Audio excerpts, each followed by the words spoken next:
Wow. So it's my first time. Well, actually, it's not my first. Um, I think it's my second time hosting YouTube Live. I want to be hosting a YouTube Live. Okay. I want to be coming live here and having discussions with you guys, my subscribers and other guests that would like to join.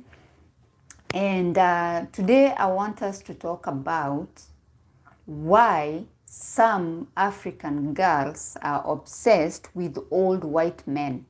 Okay, keep in mind I said some, okay? Now, I think there is this thing we have where we think that, you know, when you get involved with an old white man, you are set for life, okay? We tend to think that, you know, this old man, he doesn't have small children, he has made money, okay? He, you know, he's retired, so like he's already has a house, he's already raised his children. Thank you so much.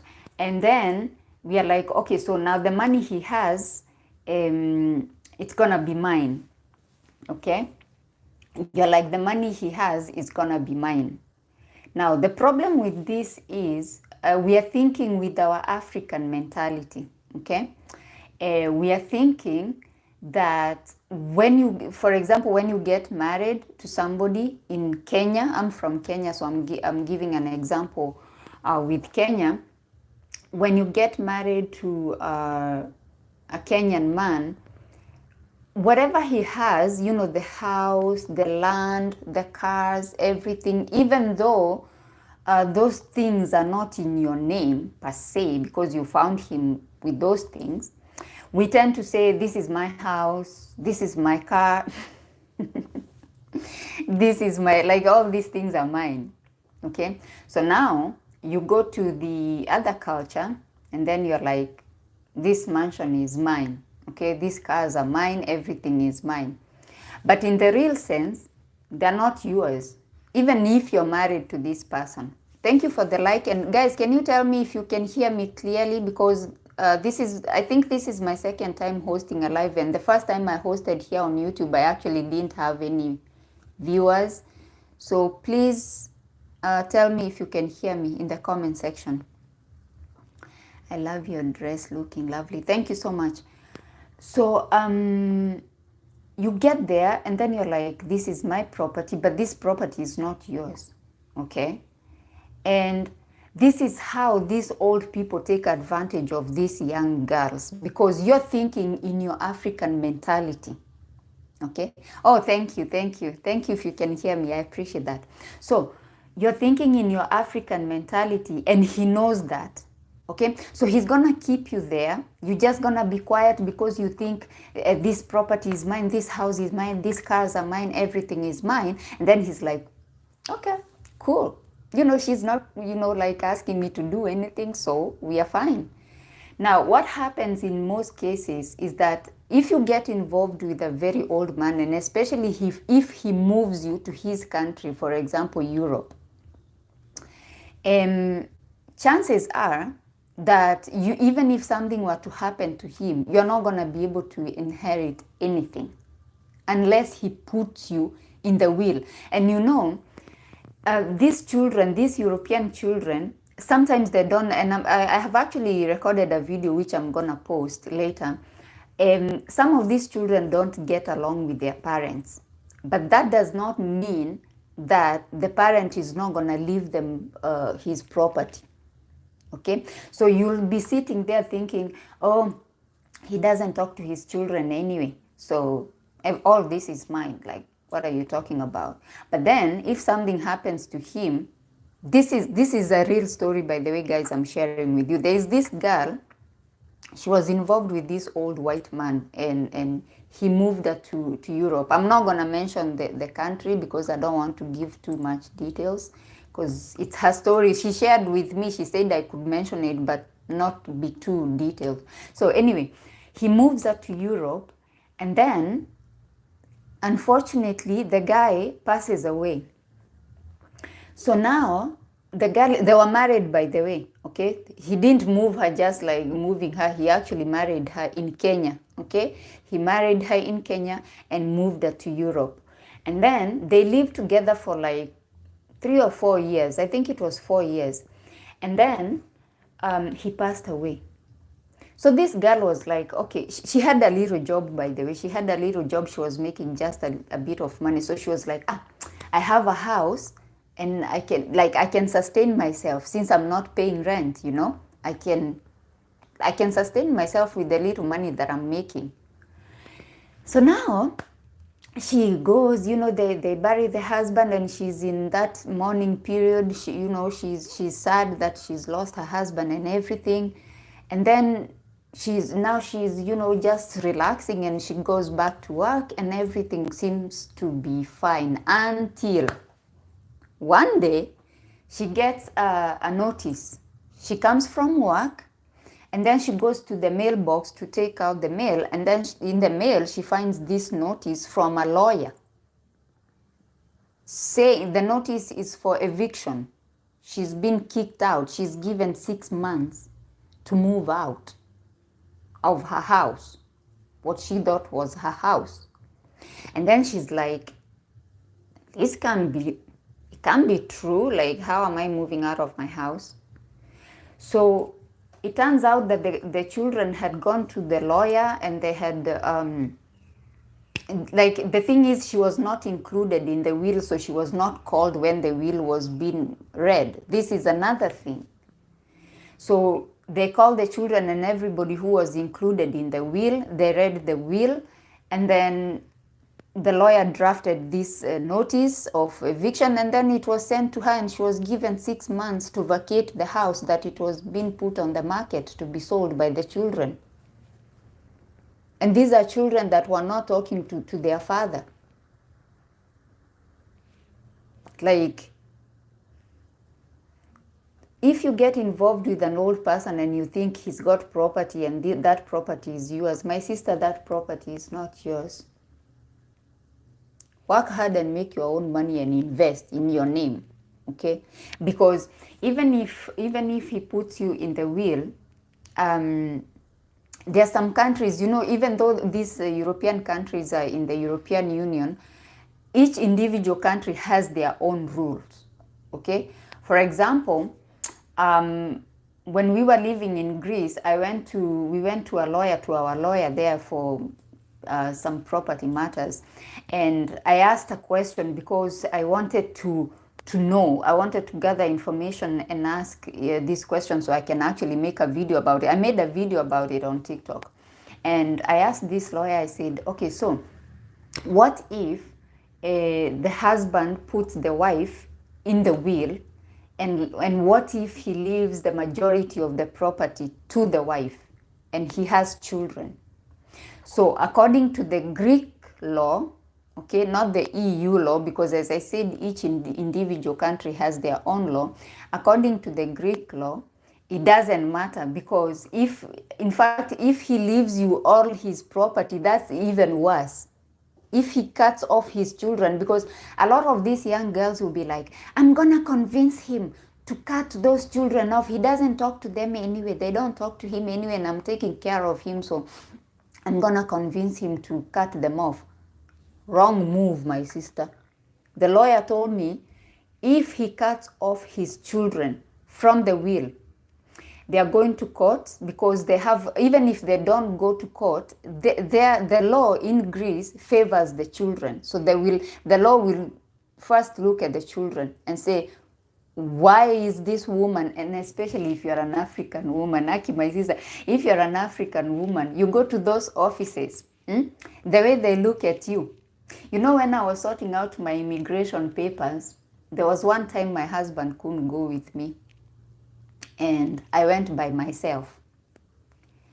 And I can tell you, I was like, okay, I will come tomorrow with my husband. because my papers are based on that I am married to him. Okay, so now I was going there because I had an appointment and he couldn't make it, and since it was my immigration papers, it was about my residential permit, I was like, okay, I'm gonna go by myself. And then they're looking at you, you're an African woman, and then they're like, oh, they're asking you some silly questions, and then you're like, is this necessary? And the attitude, guys, it's also about the attitude. So now can you imagine, you're an African woman, you are young, okay? You're going to this office because your husband has passed away, and then the husband has cut off his children. First of all, the law favors the children. They say that if the husband cuts off the children, they are going to have 75% of his properties, just from get-go, and they were not in the will. Okay, and then this 25% that is left, they have a right to contest even that 25%, so they can still kick you out. They can still kick you out of that house. All this to say, you are not as secure as you think you are by getting involved with these old people, these old white people, because everybody is about an old white man, an old white man. I feel like if you just want to be in an interracial relationship, I think it's just better to find somebody who is close to your age, just be a normal couple, work hard for your money, have a peaceful life, enjoy life. Because going there because you want to find an old man because you think he's gonna save you from your situation, chances are he's not gonna save you anyway, because he's clever, he's intelligent, and he knows you're there because of his money, so he's gonna safeguard his money. So in the end, you end up losing, like I did. I lost, guys. And you know, I like being honest, because the video I'm gonna post, I also addressed a comment. Somebody came in on one of my videos and said, my YouTube videos, and said, oh, just said, admit it was your greed that made you lose your youth. It wasn't the Mzungu. It wasn't the Mzungu's fault. It was your fault. Guys, I have been so honest. I have accepted. I went there. I wasn't honest. Like I didn't put things in the clear what I expected from this relationship. I believe in working to own my own money. Yes, exactly. I went there and I was pretending, guys. I was pretending. And you know, if we had TikTok and all this social media where people are showing off, let me tell you, I would have been showing off. But I was suffering. I was not eating. I was not. Okay, let me take you to this place where you think that you have now leveled up. Okay, you think now this is my house and I have leveled up. The problem with this situation is that these people, including the neighbors, they are never gonna see you as the lady of the house. This is the issue. And as much as you want to fit in, you want to claim that house to be your home and to be, it's never gonna be. I never felt at home. There was no one single picture of me in that house. He had pictures of his daughter, his late daughter. He had a daughter actually who was older than me, who had passed away. In fact, if that daughter was alive, she would have been older than me. He had all those pictures, including his late wife pictures. Not even one picture of, and I didn't feel comfortable putting a picture of myself there, because at the back of my mind, I guess I didn't feel home. Okay, and then I went there thinking in my own African naive mentality that I'm gonna be nice to these people, I'm gonna be so kind and nice to him, and then he's gonna reward me. Because I feel like if I was involved with an older Kenyan man, Kikuyu man, Jaluo, Muluya, like any tribe in Kenya, I think I would have been in a better position.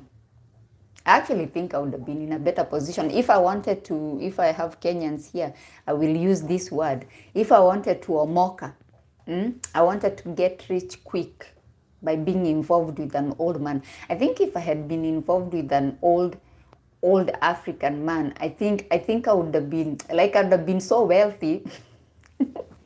You guys, I would have been so wealthy. Especially the way I was taking care of his family, and I was faithful. I wasn't like going out and sleeping around or anything. I think I would have been so wealthy. So I went there with my African mentality, and I was thinking he's gonna see how nice I am to his people and how nice I am to him, and then he's gonna do things for me. Nope. Nope. He just kept taking and abusing me and insulting me and just breaking me down to nothing. And I know that guy who said that it was my greed. I agree. I went there thinking I'm going to Omoka. I'm being honest. I thought I was going to Omoka. Okay.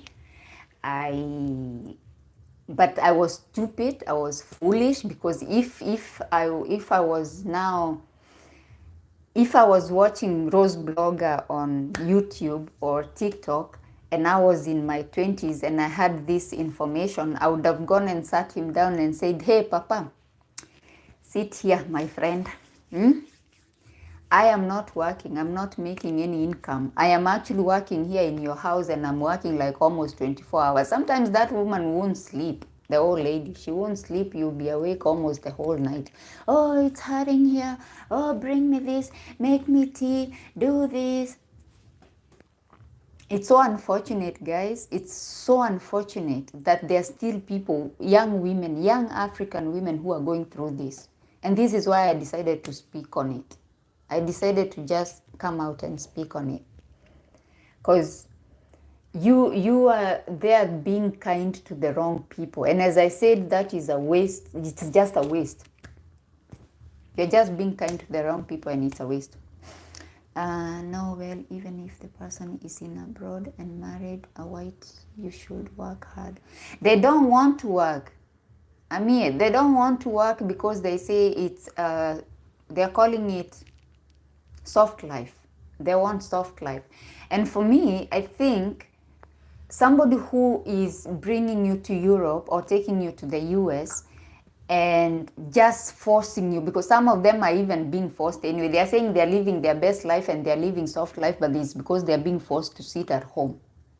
Anyone who is doing that is somebody who is even working against the culture, because the culture in Europe is people go and work. In fact, socializing in Europe is very difficult. And I feel like you're in a better position to find somebody on a dating app if you want to do interracial dating than moving to Europe and trying to meet people there, because there are other people who said, well, if you can find a way to move to Europe, why don't you just move to Europe and meet people there? It's very difficult.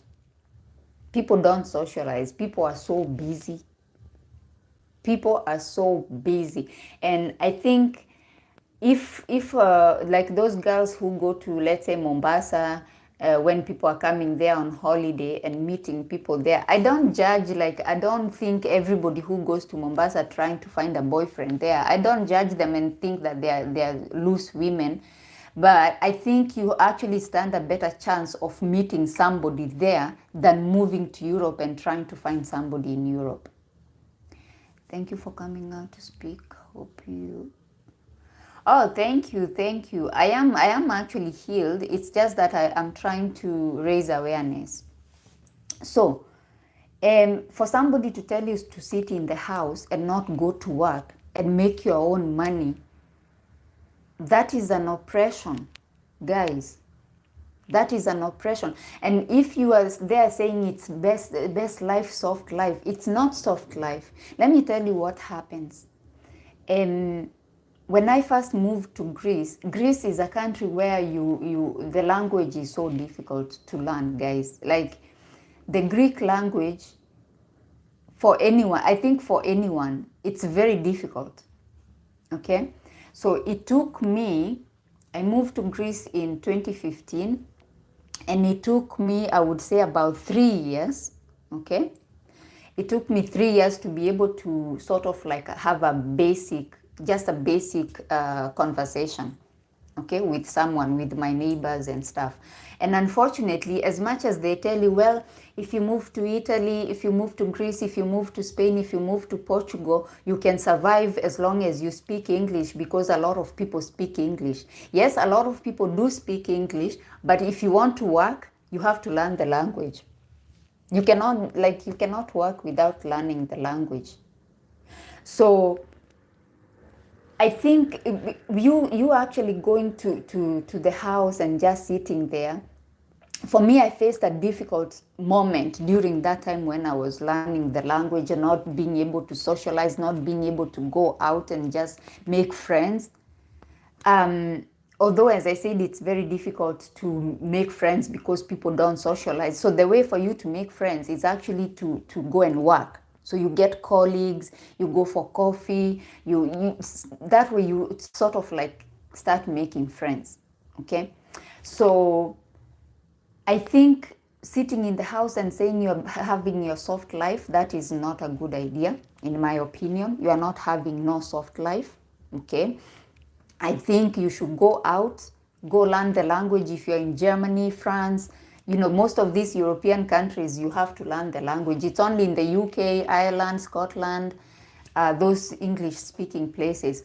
But if you go to places like Belgium, Germany, France, all the other European countries, you have to learn the language. And without the language, you are not going to be able to work. Even a simple cleaning job, you have to have the basics. So, for me, I don't think dating an old white mzungu is gonna omosha you, especially a white mzungu who is coming specifically looking for an African woman. If somebody is coming to a third world country specifically looking for a young African woman, there is a reason. There's a reason for that. Don't tell me there are no black women in Europe. Don't tell me there are no black women in America. Like, come on, so many black women, young, beautiful.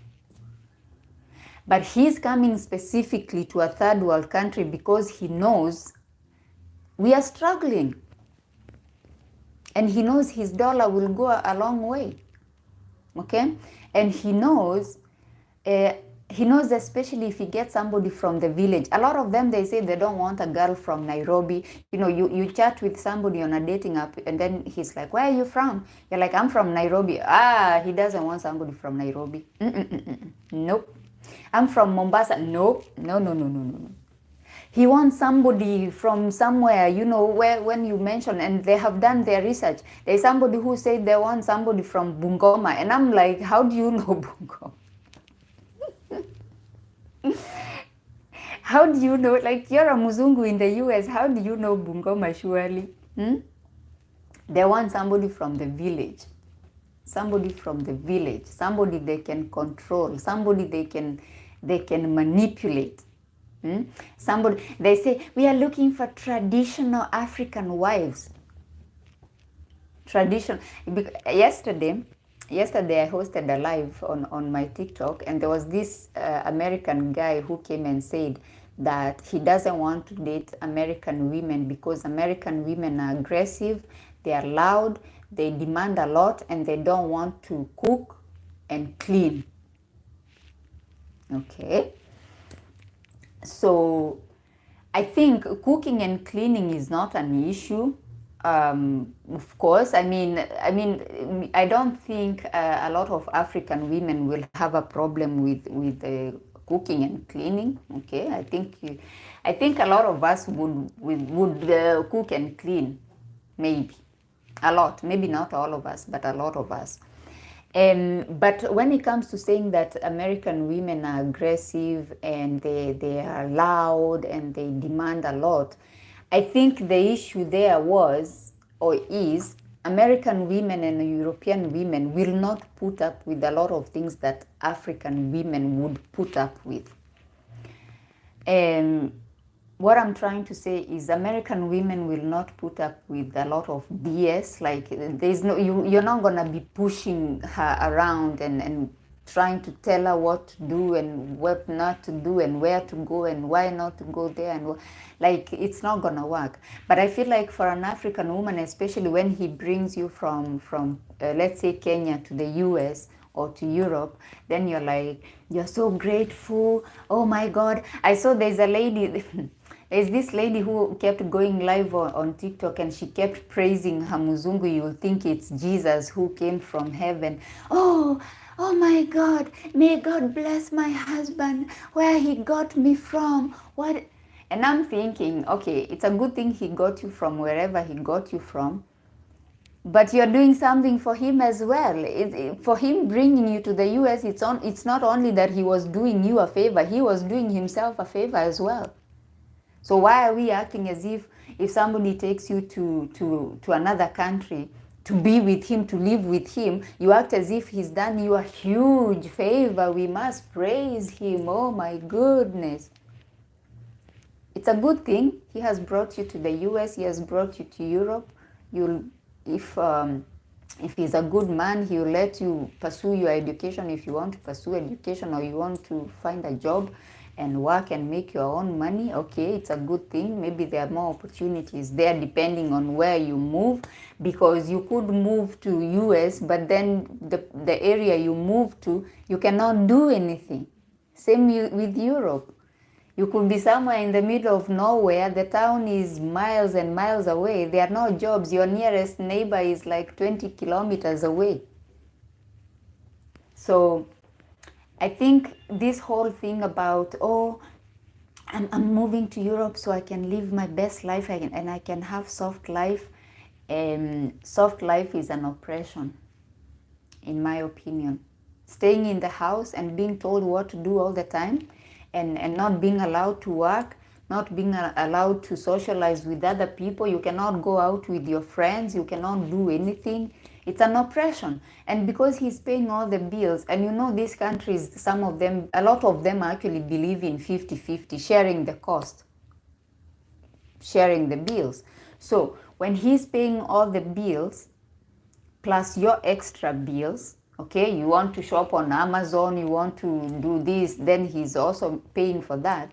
My sister, let me tell you what is going to happen. He's gonna be singing.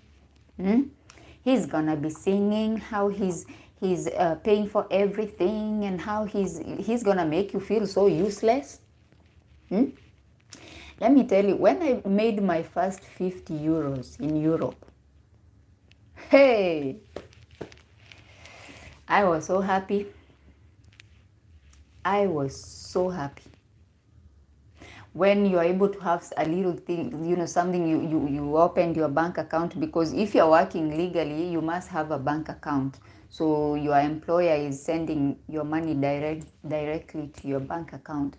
When I looked at my bank balance and I saw that I could order whatever I wanted from Amazon, if a family member back home needed 5K, you know, just little money, you know, 50 euros, 20 euros, I didn't have to beg. You know, the thing with begging, and I know you guys, you're like, no, it's not begging, it's my husband. No, it's begging.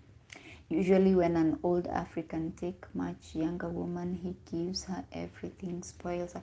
Yes, because I think older African women, older African men understand that when you're involved with a young African man, young African woman, he understands why you're there. He understands why you're there. Like, you know, you're there for the bunny. Come on. So he's gonna sustain that relationship. He's gonna give you, you know, he's gonna make things happen for you, because he knows lazima atoboke juu yeye ni mzee. You know, he must give you money because he's an old man and you're young. Okay? But the thing is, with these old white people, they want to enjoy our African women. And let me tell you something else that gets me so upset, guys. They are so choosy. They are so choosy when it comes to our African women. If you look at these old men with these African girls, very young African girls, like 24, maximum 25, they say they don't want older than 25. If you look at them, they're like, so beautiful, so gorgeous, like the top of the barrel, you know, our girls, our young African girls, fine girls. They're so choosy. They want them, you know, shape, everything on point, everything on point. And then you look at this Muzungu, he looks like the... Anyway, this is social media. I don't want to start kuongea vibaya. But you look at them and you're like, how is it that you're so selective?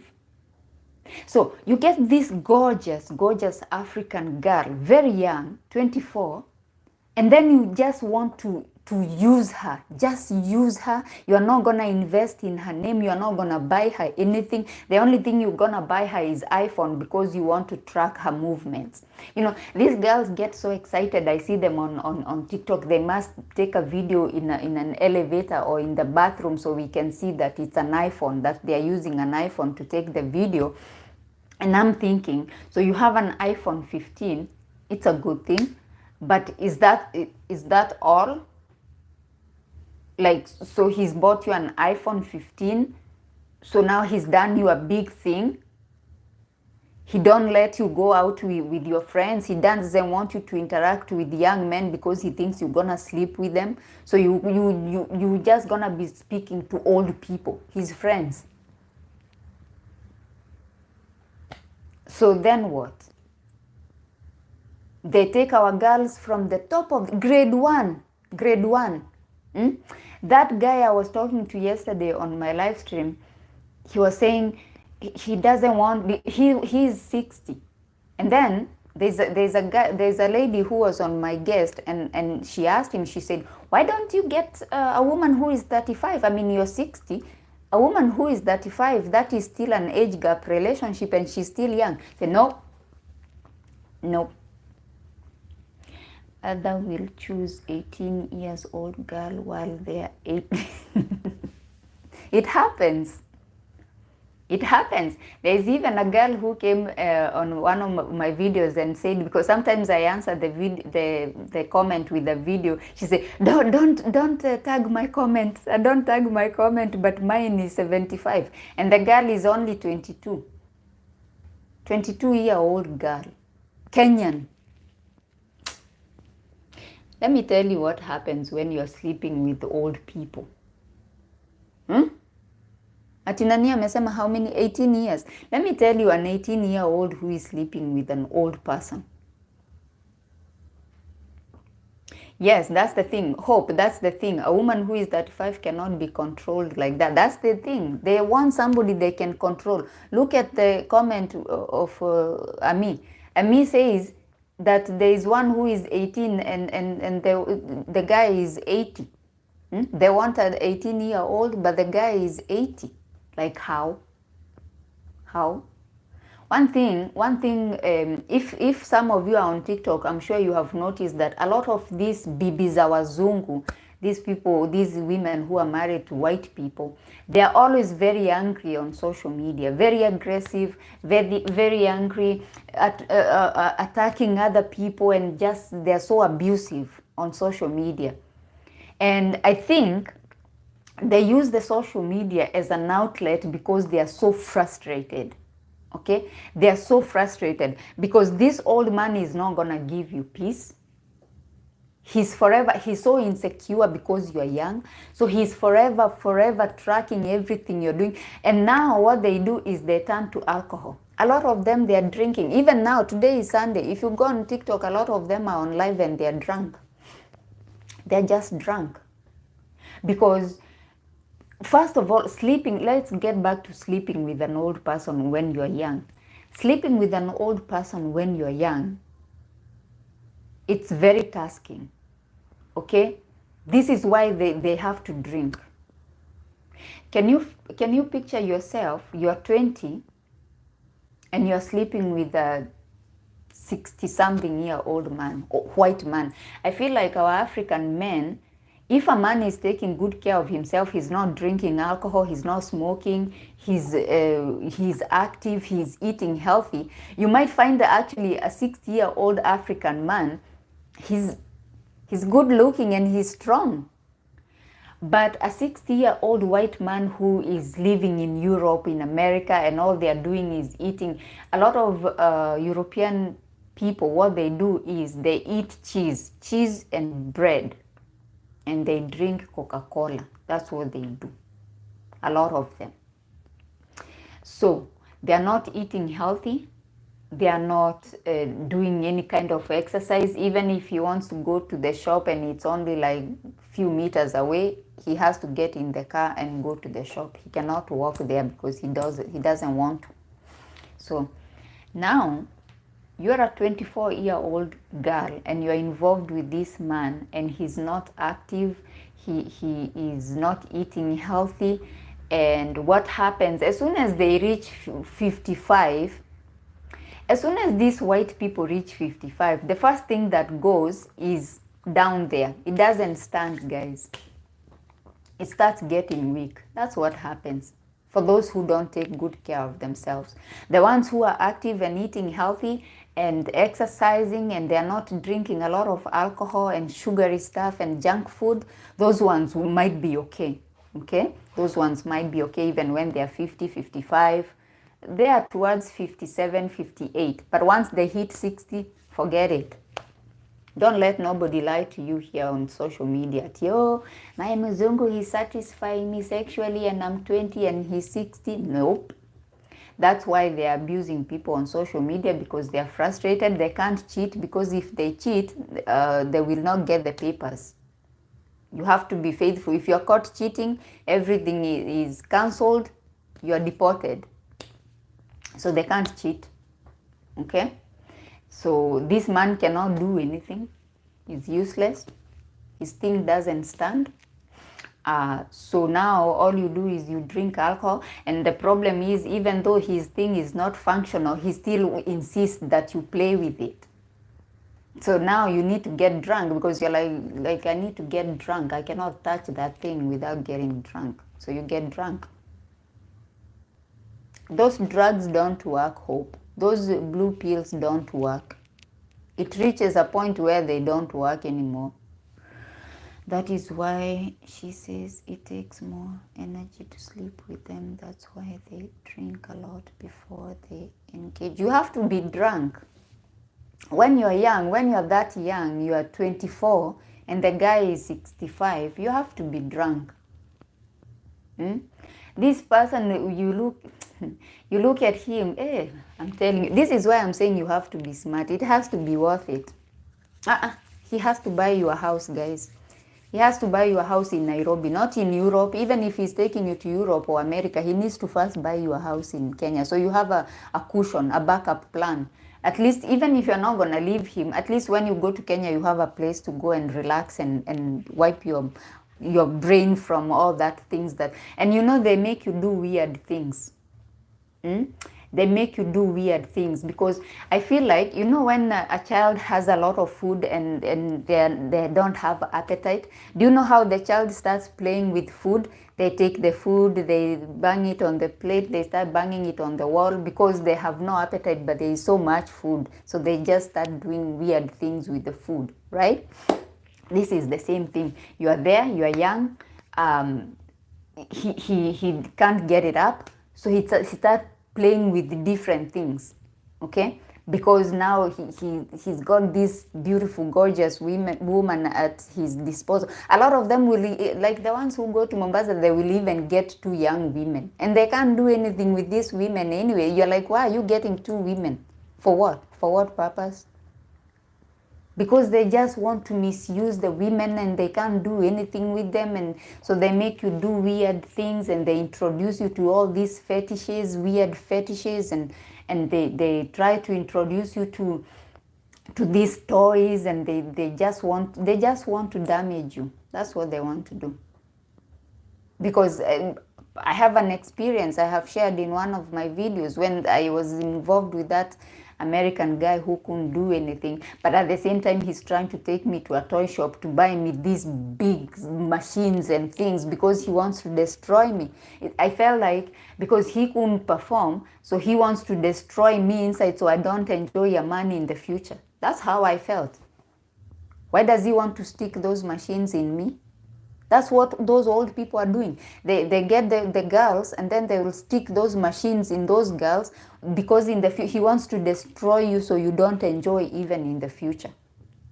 When you finally find a man your age, when you leave him, because he knows you're gonna leave him. A time will come and you will leave him. And these girls, they're like, yes, Papa, I will do anything for you, Papa. So he goes, he buys those machines, and they don't even look like natural things, the things that we are used to. I feel like, there are a lot of people who, especially on TikTok, who are like, yeah, we like them. Yes, we are weird. We like kinky stuff. We are weird like that. No, you're not. No, you are not. You are introduced by these old white people to those things. And now, your grip, kaput, finished. Even if you get a man who is as big as what, you cannot feel him anywhere. Because those things, they just connect the electricity, they charge them, and then they just shake everything in there and break everything. And that old man is there just destroying you, because he can't do it. So he wants to destroy you. Getting involved with an old white man or any old foreign man, in my opinion, humble opinion, is a bad idea. But if you must do it, you have to be smart, okay? Just decide, like these ladies who go to other countries to work, they sign a contract. It could be a 2-year contract, 4-year contract.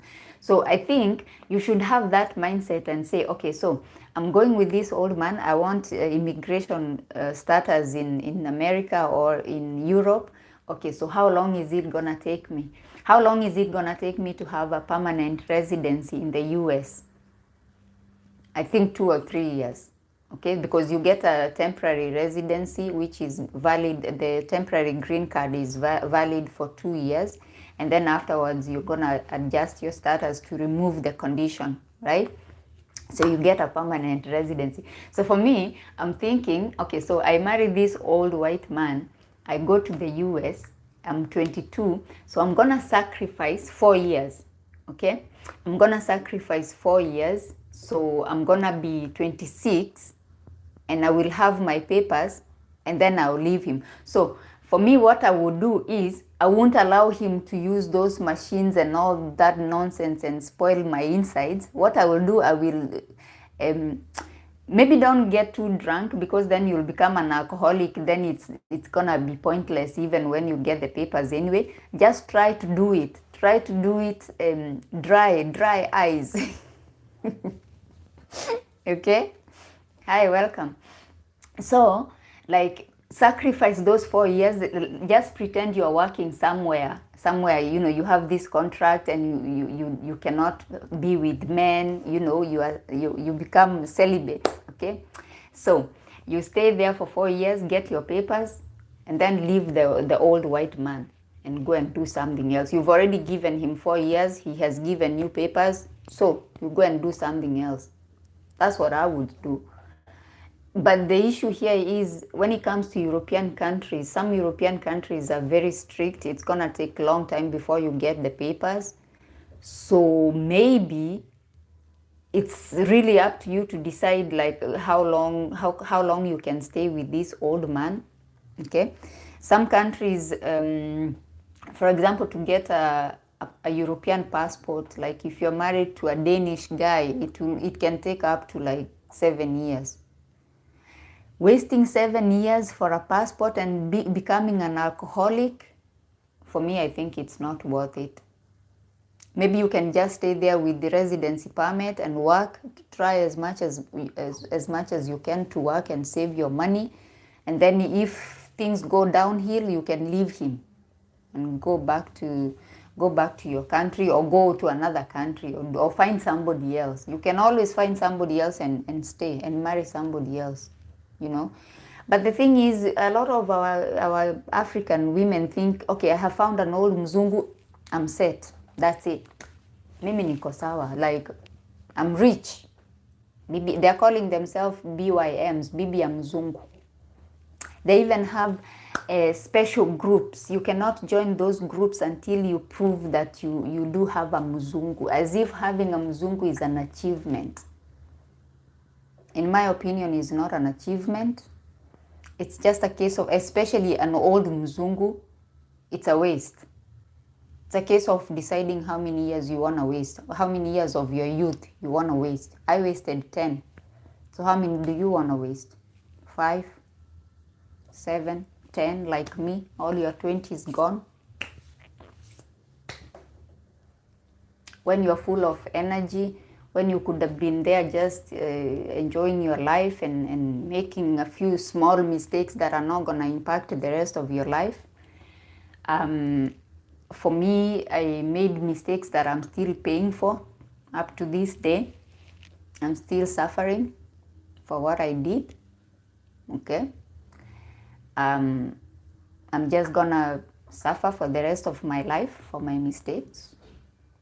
I mean, don't get me wrong. I am married. I have a man who loves me. I made sure I found a man who had children because I knew.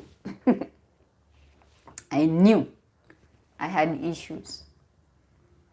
And I think some of my issues were caused by me staying there for 10 years and just suppressing my ovaries for 6 years with pills. Like, you wake up and then you like, now I'm sitting here with you in my 40s and I wake up, sometimes I feel like slapping myself, like, Rose, like, were you insane? Ulikuwa umerogwa? Were you bewitched by somebody, or like what was your issue? This is why, like, I was so grateful, like, you guys, a lot of you didn't leave negative comments, because I was thinking, even if you leave negative comments, I've already beaten up myself. Like, there's nothing you can say that I haven't told myself. Okay? So don't be like me. If you're there, or if you know somebody, if you know a girl who is dealing with these old white people, don't let her be like me. Okay? It's not worth it.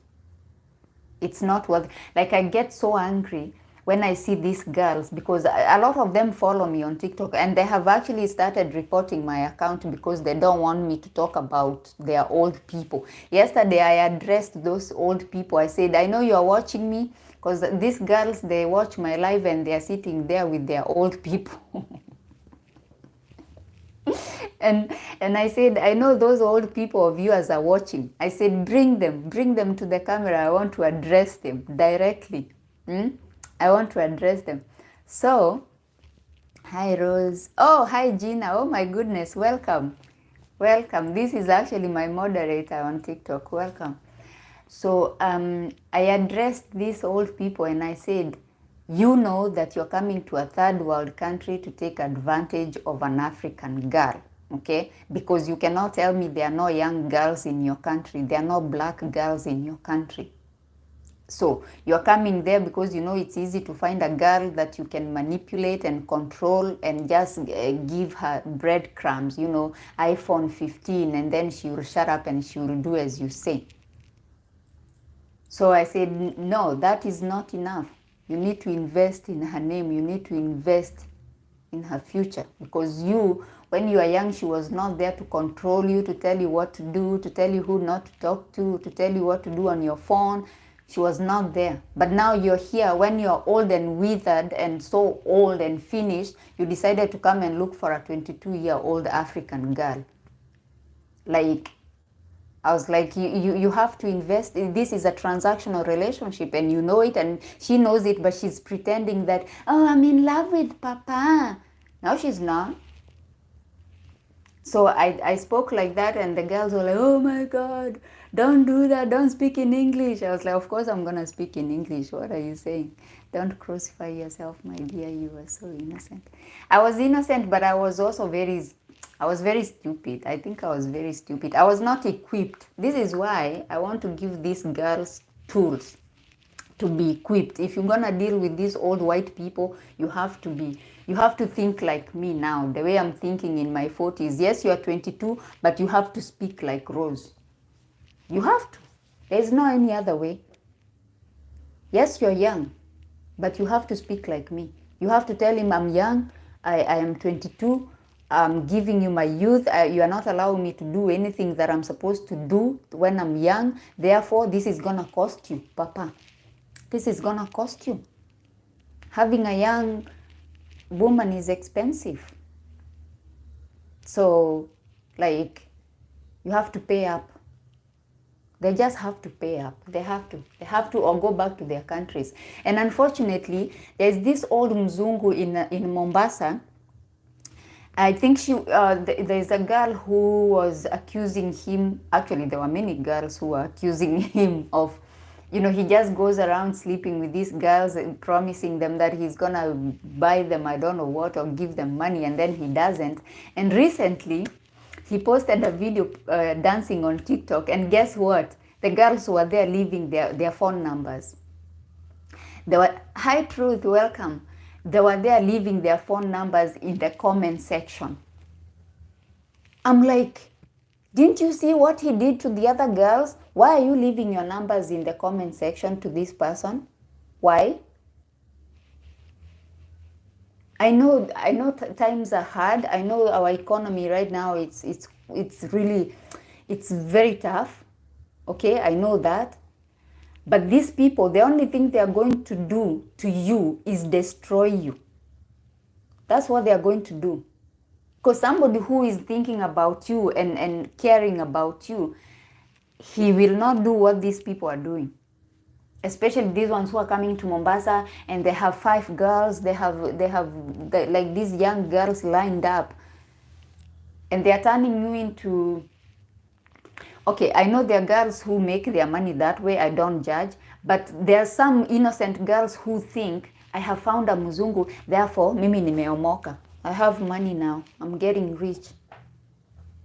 But he's treating you just like the other one. So, and the issue here is a lot of these people, when we talk about diseases, I know as Kenyans we are like, oh, twende, we get the testing kit, we come and test HIV, and then once we are clear, we go on. Let me tell you about some diseases that these people can have that you will not notice because they are controlled by medication. Sexually transmitted diseases. One of them is herpes. It's called herpes. It's got no cure. Herpes. They should buy you a house, pay for your studies, and help you create a business.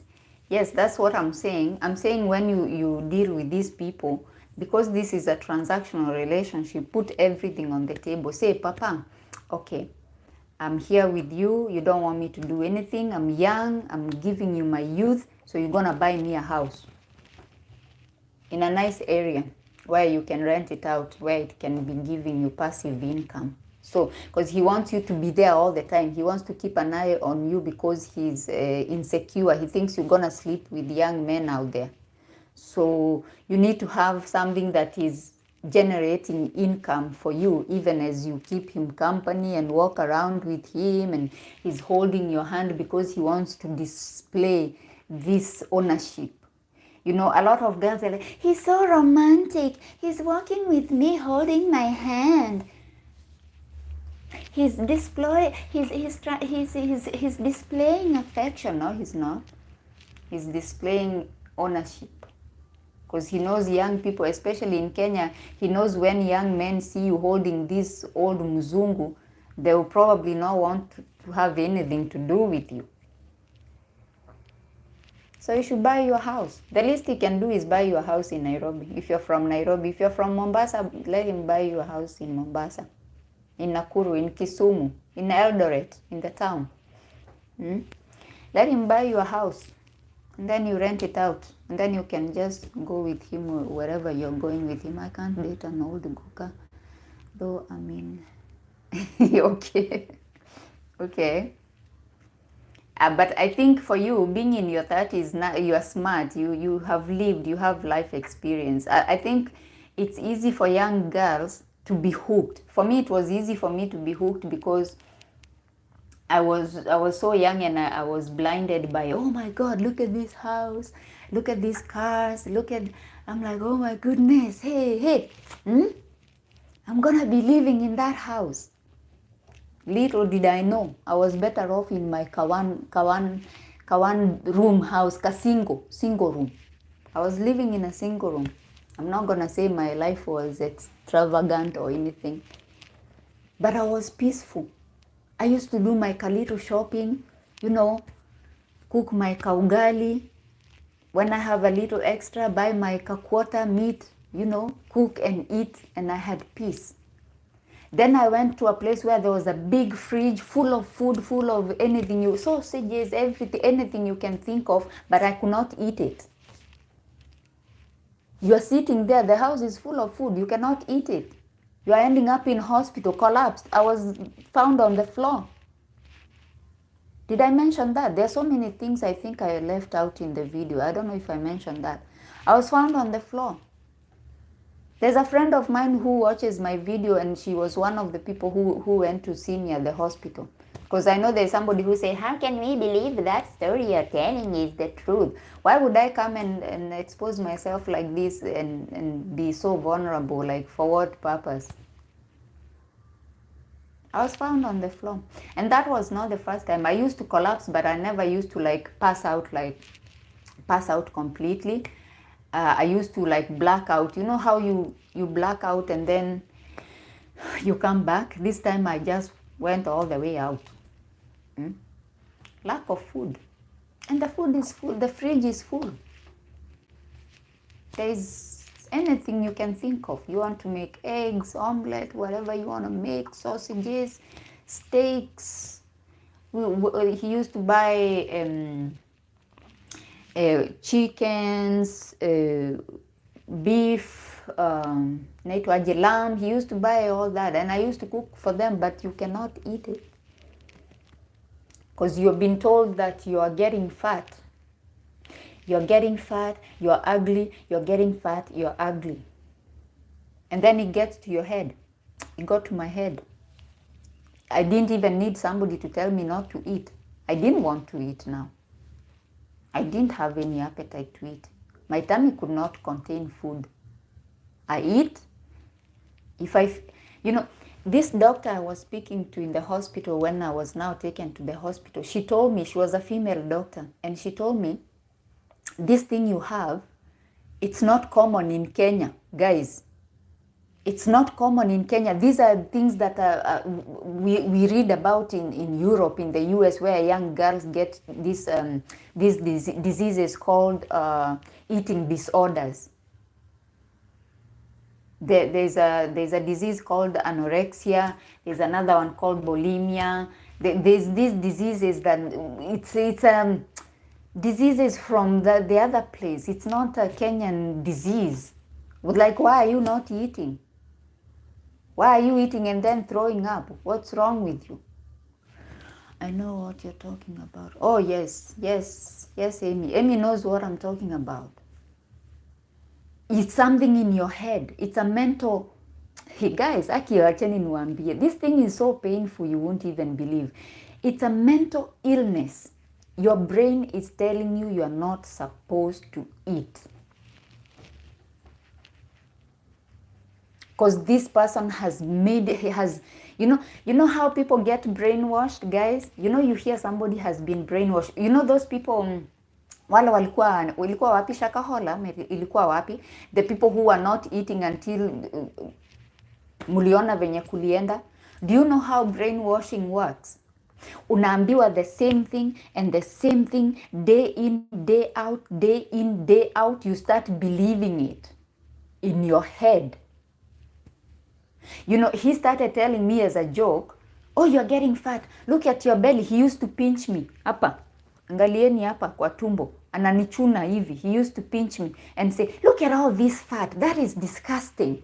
This is disgusting. And then it went on. Oh, look at your belly, look at your belly, look at your thighs. And then I remember one time I went and looked at myself in the mirror.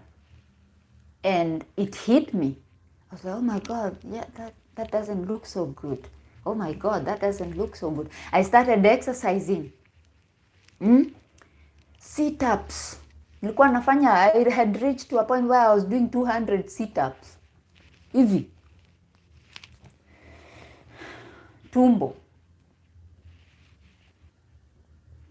And then slowly you start, you're like, okay, I need to cut down my eating, I need to cut down, until in the end, you're all the way not eating. And then if you eat, and then you surpass the amount of food that you usually eat, your body just expels it. You throw up. So these people can be, some of them can be very manipulative. You have to be very careful. If somebody is keeping an eye on your shape all the time and saying you're getting fat, your shape is bad, this is bad, my sister, you're gonna have a mental illness, and it's gonna take you a long time to heal. It took me a long time. I went to therapy. I went to, when I left there, I was lucky to find a church. I went to a church, and that church, it was a Baptist church, and there were 2 pastors in that church, and I spoke to them because I felt like my life was coming to an end, guys. So I spoke to them, and slowly they started giving me counseling.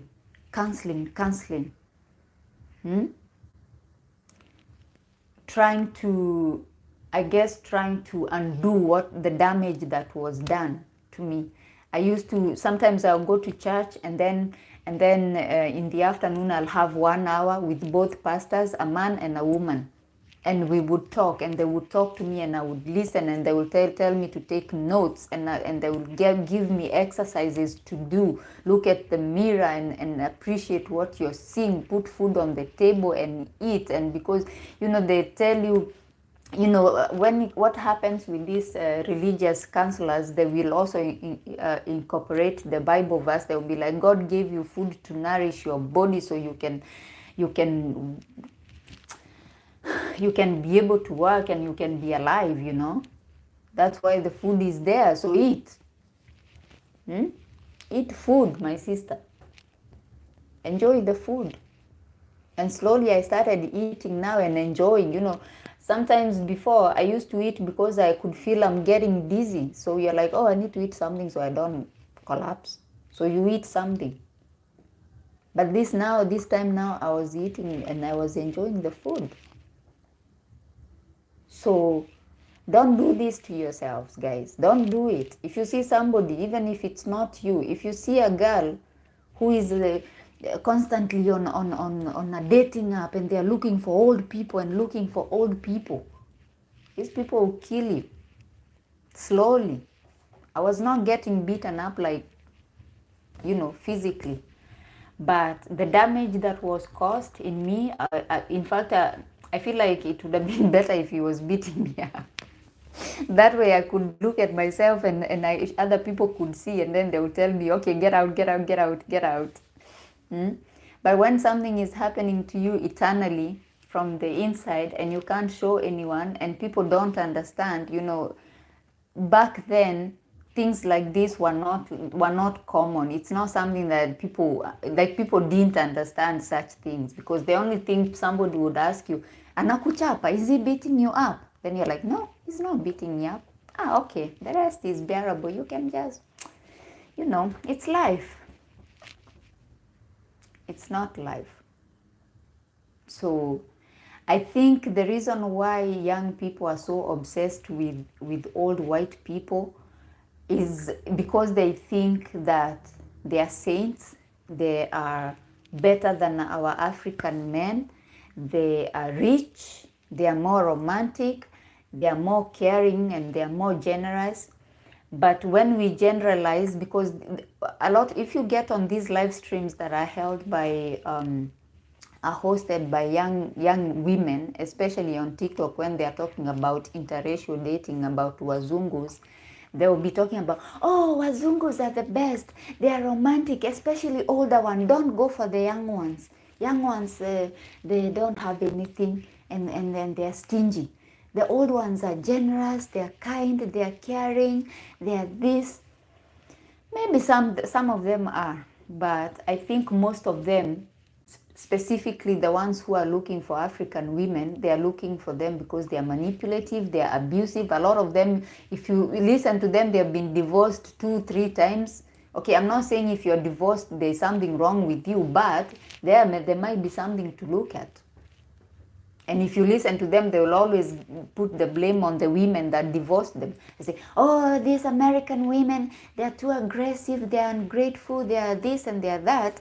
And this one did this to me. But then you're like, what about your part of the story? What happened? Nothing.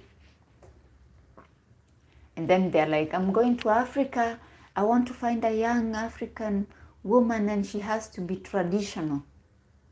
The key word being traditional. If you hear somebody who is telling you that he's looking for an African woman and the African woman needs to be traditional, the thing is we are raised like that anyway. Like you don't even have to tell us that we need to be traditional or submissive, because they're like, I want a submissive, traditional African woman.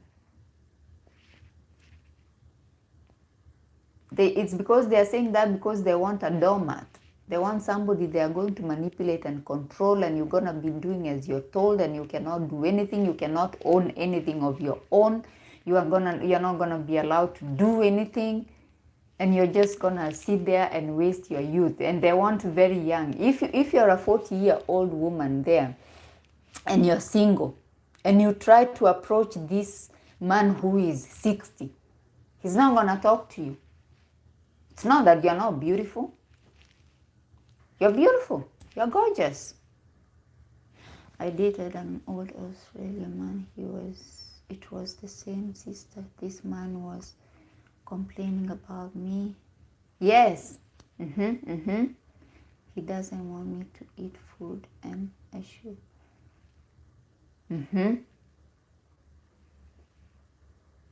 Yes.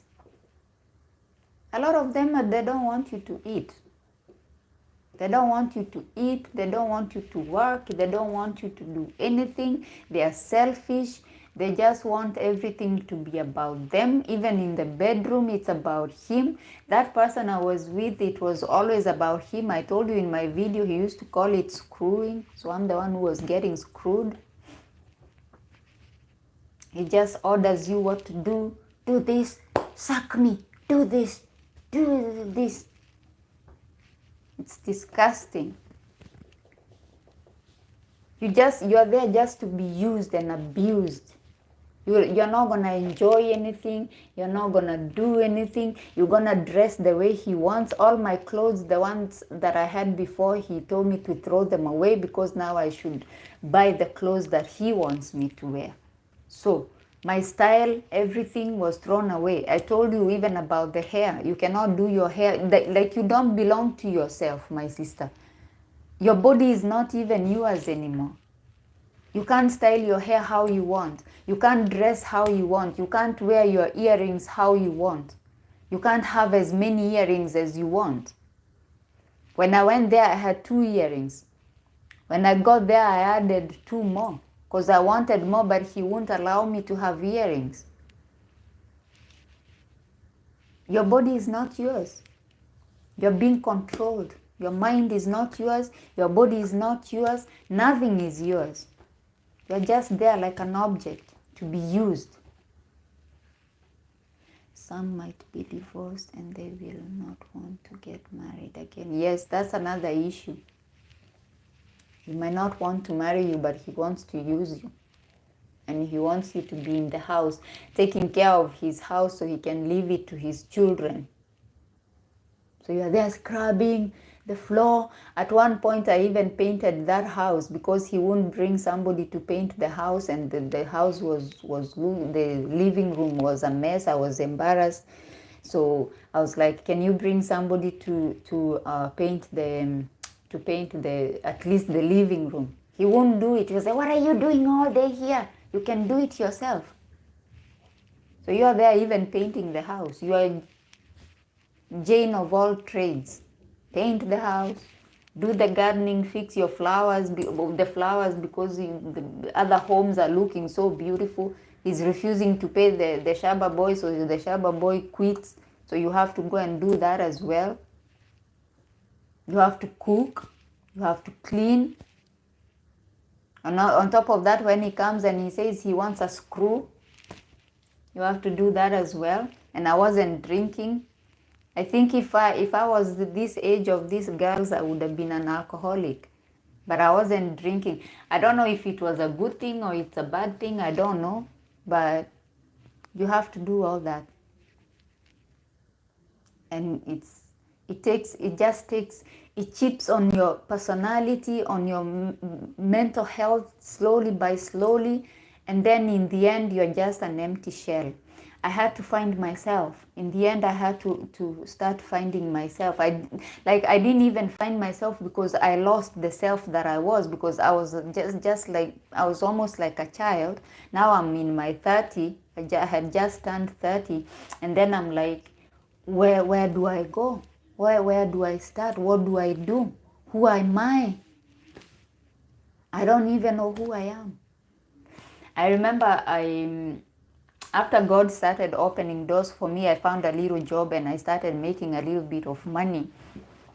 I remember going to a salon and I decided maybe it's time I do what I used to do, in terms of my hair, what I used to do when I was young, which is braids. I used to like braids. And I remember I went to the salon, I had bought the braids, and I went with the braids, and I told this girl, I said, I would like you to braid my hair. And we negotiated the price, and they started braiding my hair. And this was the very first time that I was braiding my hair. And as they're braiding my hair, I'm looking at it, and I'm getting sad and sad. And by the time they finished it, I knew I'm going home and I'm going to take those braids off. And that's what I did. They finished, they had done an amazing job, and I looked at myself. The braids were good, but I couldn't stand looking at myself. And I paid, and I went home.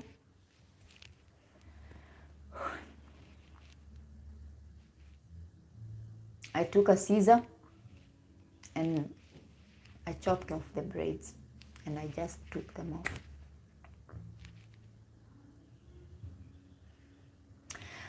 Amy, the problem with my childhood, that's why I said it was very challenging. I don't have that kind of childhood where you have parents and you have, like, you really have people who are guiding you or even paying so much attention to what you're doing. I didn't have that. So, and that's another thing. I think I had so much freedom to do whatever I wanted. That's why I messed up, because I think if I had parents in my life, I think, if I had a father and a mother who was present, they could have come and said, no, get out. Nope, get out. Get out. You're not living with this old Mzungu. Especially given the fact that he was so disrespectful anyway. It's not like, I think if I had stayed there for like 1 or 2 years and then they had seen that what is going on, they would have come and gotten me, because it's not like it's somebody who say, oh, I'm going to help your family, I'm going to, give them money or buy things for them or do anything. He never wanted to see anyone from my side of the family anyway. So that was the problem. That was also another problem. Being so young, being desperate, let me just call it what it was, being desperate to make it in life, and then just having the freedom and the ability to just put yourself in that situation. So anyway, I take off my braids, and now I don't have more money to go and straighten. The straightening the hair was expensive. With the Dark and Lovely, I used to straighten my hair with Dark and Lovely. So now I don't have money to retouch. The reason why I was braiding it is because it needed the retouch, and I decided I'm not going to retouch it, I'm going to braid it. So now I've spent my money, and I got no braids, and I got no money to pay for the Dark and Lovely. So I stayed like that. I washed my hair and I went and did a blow dry. Okay. And I stayed like that until I was able now to have the money to go and get the retouch. And for the longest time, I had those styles. I think I stayed with those styles, weave and dark and lovely and weave. I stayed like that for about, I would say, 3 years, I think. Yes, 3 years. 3 years. Doing my hair the same way, being in the same cycle of abuse. He's still abusing me and I'm not with him. Dressing the same, doing my hair the same. Until one day I was finally delivered. I even cut my hair. I cut that whole... Let me tell you, my sister, the day you're going to get out of an abusive relationship and you cut your hair, the day you cut your hair, I was so angry one day. I woke up, I said, Rose, what is this? Why are you still straightening your hair? Why do you still have all these weaves? Those days we didn't have the wigs. These wigs were not so popular in those days. It was weaves. Hi dear, I'm new.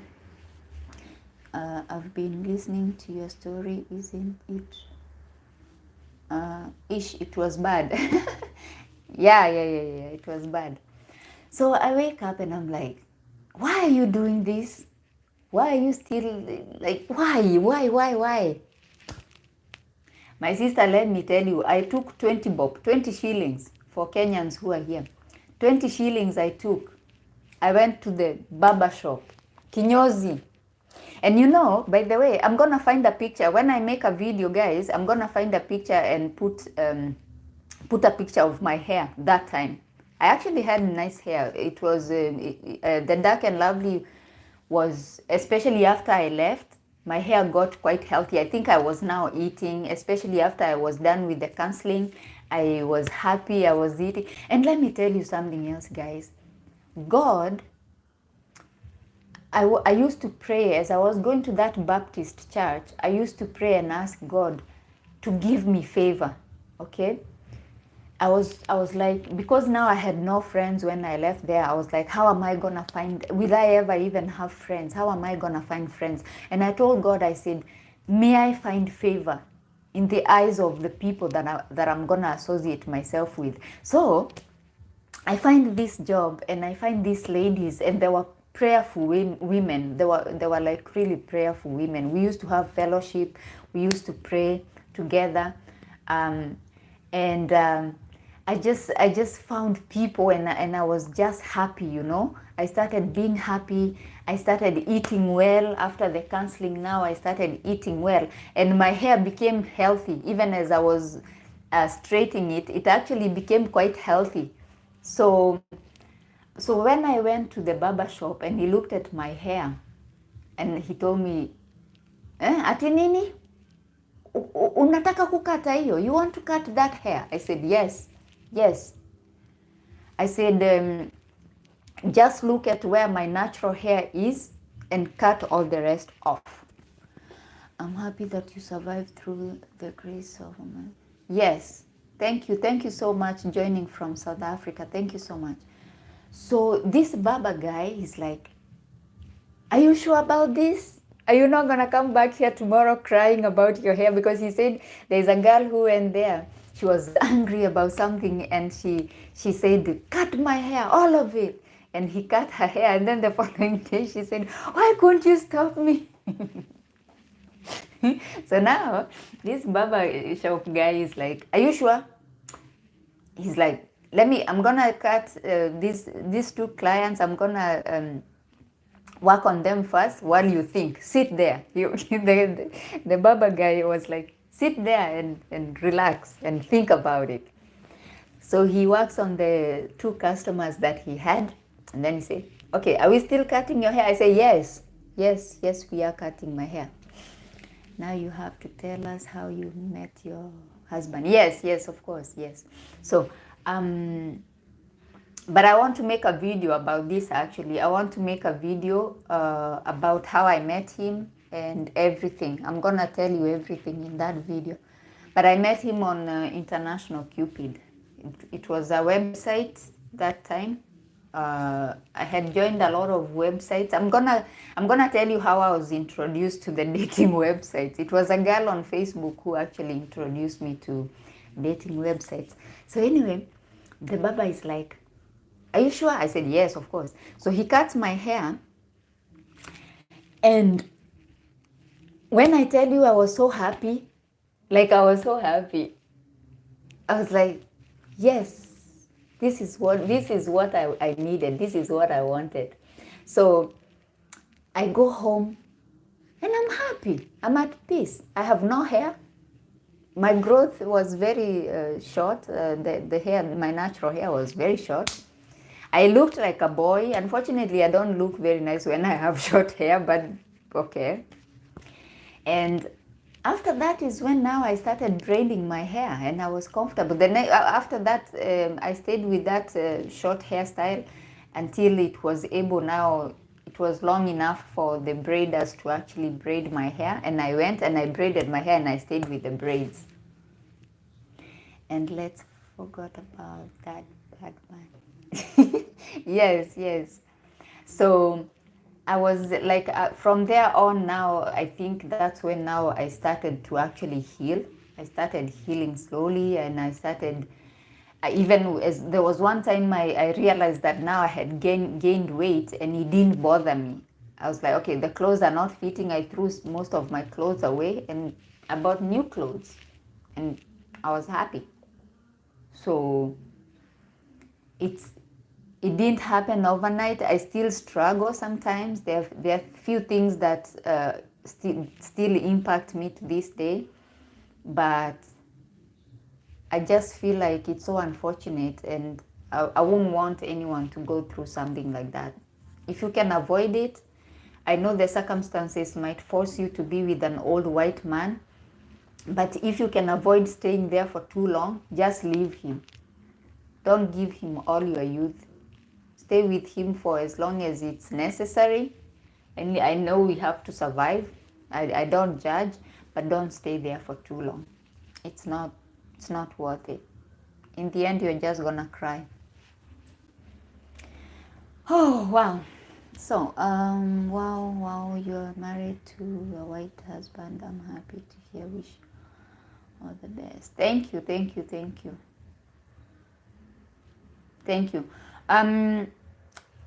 When I first went to the dating app, the dating sites, there used to be websites then.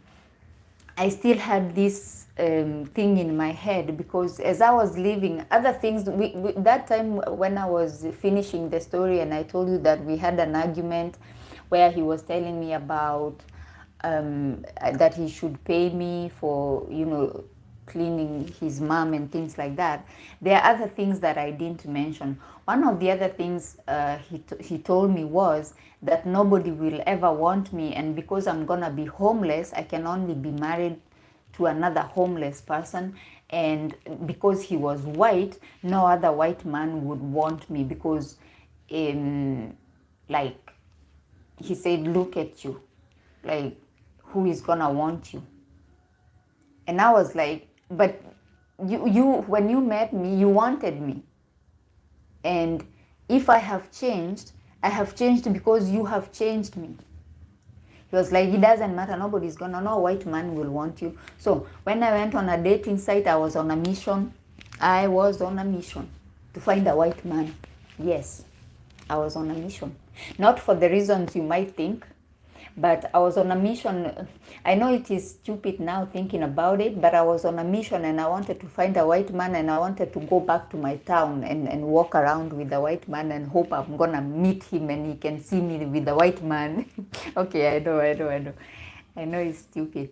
So I went on a dating site and I said I was looking for a white man, and that didn't go very well.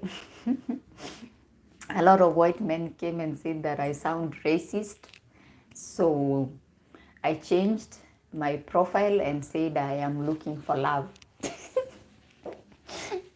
And then that's when I met that black American guy, and again now I had another dream to go to the US. Okay, so now we were going to the US, but then 30 years old, and he tell you who will want to date you.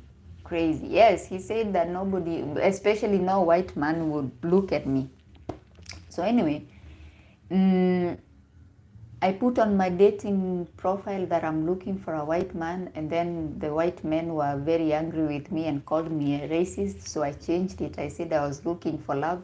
So when I said I was looking for love, that's when this black American came, and we started speaking, and one thing led to another, and I found myself in the US with another. That was another crazy situation I found myself in.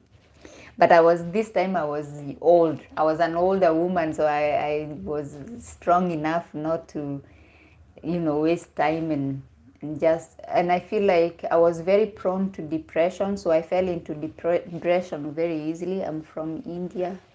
Hi, welcome. I was, I think I had not like healed completely. So when things started going wrong and I saw this man was not going to marry me, and I was on a K1 visa, that's the fiance visa, I sort of like lost hope. So I decided, where are you from? I'm from Kenya. So I was like, I lost energy to stay in the US. I could have stayed in the US, I guess. As somebody, maybe I would have stayed without papers, but I didn't have the energy to do that. So I decided to go back to Kenya. So I went back to Kenya, and it was very tough, and it was very difficult, and it was very embarrassing. US is a place that a lot of people dream of going there. But if you're taken there by the wrong person, and if you go there without a plan, it can go very wrong, very wrong. And unfortunately, the state I went to, there were no many Kenyans. I tried to look for Kenyans, even on Facebook. I was on Facebook looking for Kenyans living in New York City is a very expensive city, and we were in New York City. So I feel like a lot of Kenyans don't live in New York City, not even in New Jersey, because I was on Facebook looking for Kenyans living in New Jersey, or maybe if they were there, they didn't have groups. They didn't have groups of Kenyans living in New York, living in New Jersey. So I think, Rose, it was the right decision to leave the American guy. Yeah, I think so. Because it wasn't working out. We had many issues. That relationship was fake anyway. I wanted to go to America, and he wanted me there to make his ex-wife jealous, I guess, so she can take him back. And we were not open about it. I think if we were open about it, if I had told him, I want to go to America, and then if he had told me, yes, but I want you to come to America and make my wife jealous, and then in return I'm gonna make sure you have papers to live in the US, maybe we could have had an agreement, okay? But we were both hypocritical. We were hiding things from each other. We were pretending. I was pretending, he was pretending, okay? So I was pretending, oh, why are you not marrying me? Why bring me here on a K1 visa, and then you don't want to marry me anyway? He didn't have any intention of marrying me. Maybe we should have come up with a plan and say, I'm not going to marry you, but we'll find a way for you to get papers to stay in the US. I think that would have been a good plan, maybe. I don't know. Or we could have said, okay, you stay here as long as your visa lasts, and then I'm going to give you some amount of money. You go back to your country and start a business or something. We could have had an agreement, but again, it's this whole thing of pretending. This is what young girls are doing, pretending I'm in love. It's a genuine relationship. It was not a genuine relationship. It was not. Okay, for me, I would have stayed with him. Oh, thank you. I would have stayed with him, but for him, I don't think he would have stayed with me because he wanted to get his ex-wife back. So, and also, as I said, he had dysfunction that, you know, his equipment was not working. So I don't know how that would have worked. And again, I told you he took me to the toy shop, and I didn't want those things inserted in my punani because I wanted to maintain my grip. It's very important, my sisters, to maintain your grip. So that was not gonna work. It was not gonna work, actually, guys. That was a mistake. Well, that was another mistake. But when I was making that mistake, I didn't know it was a mistake. I thought I was going to America. And I was going to stay in America. I saw an opportunity to go to the US. I'm happy for the experience. I went, I saw US, and then I got back to Kenya. So afterwards is when now I finally met my husband on International Cupid, and I am happy. I am happy I finally found someone. But I had to make sure that he had kids. I had met other men, seemed to be good men, but they didn't have kids. I wanted, even this American guy had 2 children. I always wanted, when I went on those dating sites, I always wanted to meet somebody who had 2 children, actually. I think a lot of them that I was really having, even if it was a long distance relationship, that it was a potential relationship, I always made sure that they had kids. And he don't like to shower. Oh, you remember? Oh, yeah. Gina remembers. Yeah, he didn't want to shower. He called it bathing. He didn't want to bathe. I've never seen anything like that in my life. Like, how can you not want to shower? Like, how?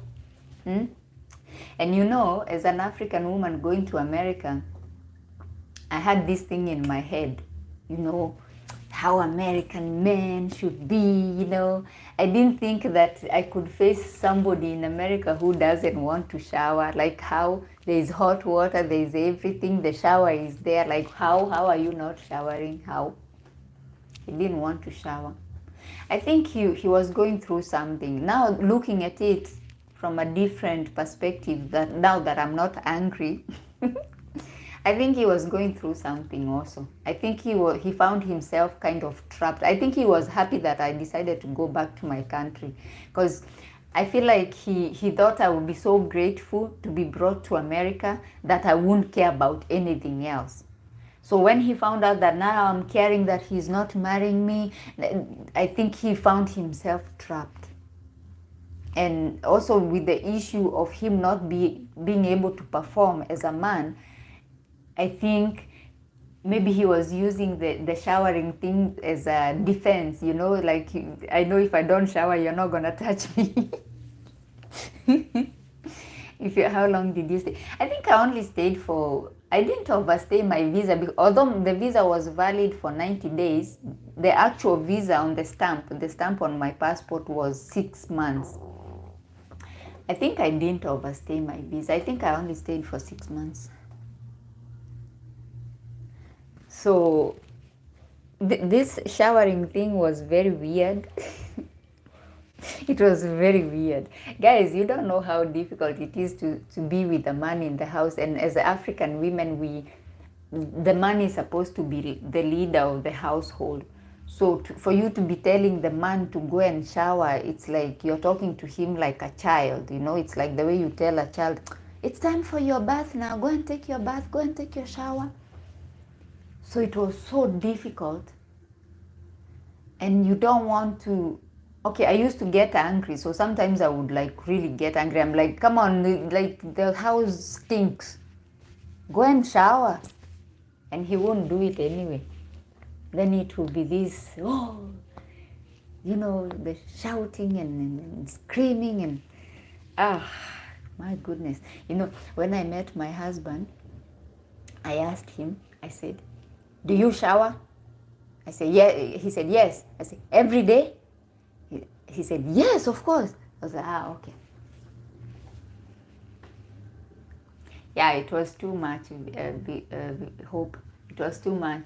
Because somebody who is not showering, it's just... And another thing I found is when you're with a man in the house and you don't have that connection, I think being in a relationship with somebody, that connection, that intimacy actually helps. It helps when it comes to fights. Now that I'm married and I've been married for almost 10 years now, next year it's gonna be our 10th year anniversary. I have learned that when you are connecting with somebody on that level, it makes things easier even as you fight. It's more like a buffer, you know? It's more like a cushion. You're like, okay, we are fighting, but we love each other and we do these things together, you know? Because you fight and then in the evening you're gonna go and sleep in the same bed anyway. Like, I don't believe in this whole issue of women moving out of the bedroom because you have fought. Me, I never, no, I never move out of the bedroom. And that is why that guy had to move from the bedroom. He tried to kick me out of the bedroom. I said, I'm not moving. If I move out of the house. There is no moving out of the bedroom. Nope. So I think that helps. It helps when you're fighting. Like, if you're fighting and then you're doing those things, it actually helps. So it helps to sort out the problems, you know. So since that part was missing, we used to fight and the fight will not end. So you didn't want to have your own kids since you were looking for a man with kids. No, it's not that I didn't want to have my own kids. I wanted to have my own kids, but I knew I had medical issues that prevented me from conceiving, because after I don't know if I can blame the contraceptives that I was using for a long time. I developed ovarian cysts. The first ovarian cyst was so big, I had to go for surgery to get it out, to get it taken out. That, of course, impacted my fertility negatively.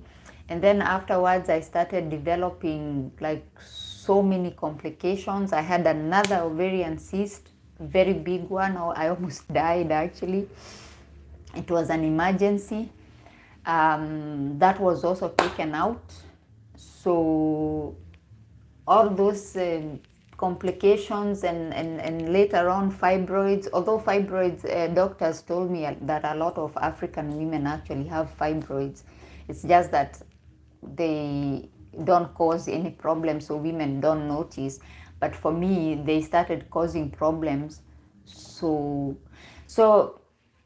cut the story short, I had issues, and I knew that if I get involved with somebody who doesn't have children and they want children, then that is gonna be, it's not gonna work, is it? Because they're gonna be blaming me for them not being able to have children. So I wanted somebody who had kids.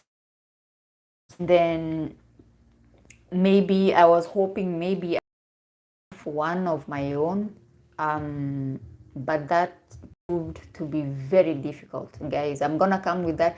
That is one of my, like, another very painful story time that I'm gonna do, because we ended up actually getting scammed by a Greek fertility clinic. That story is on the internet. I'm gonna give you the links so you can see that I'm telling the truth. I'm gonna come with the paperwork where I did IVF.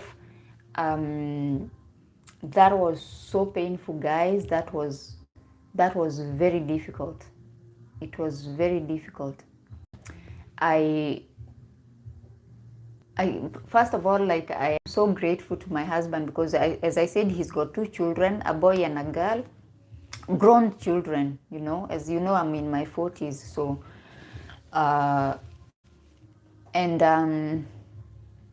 he didn't want any more, but when I told him that the reason why I wanted somebody with children is because I'm not able to unless I try IVF, he said, of course, I'm gonna pay for you, you're gonna try that.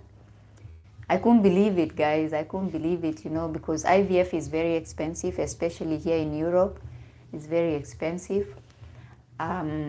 We got a recommendation for a clinic, and we went there, and we thought that it didn't succeed.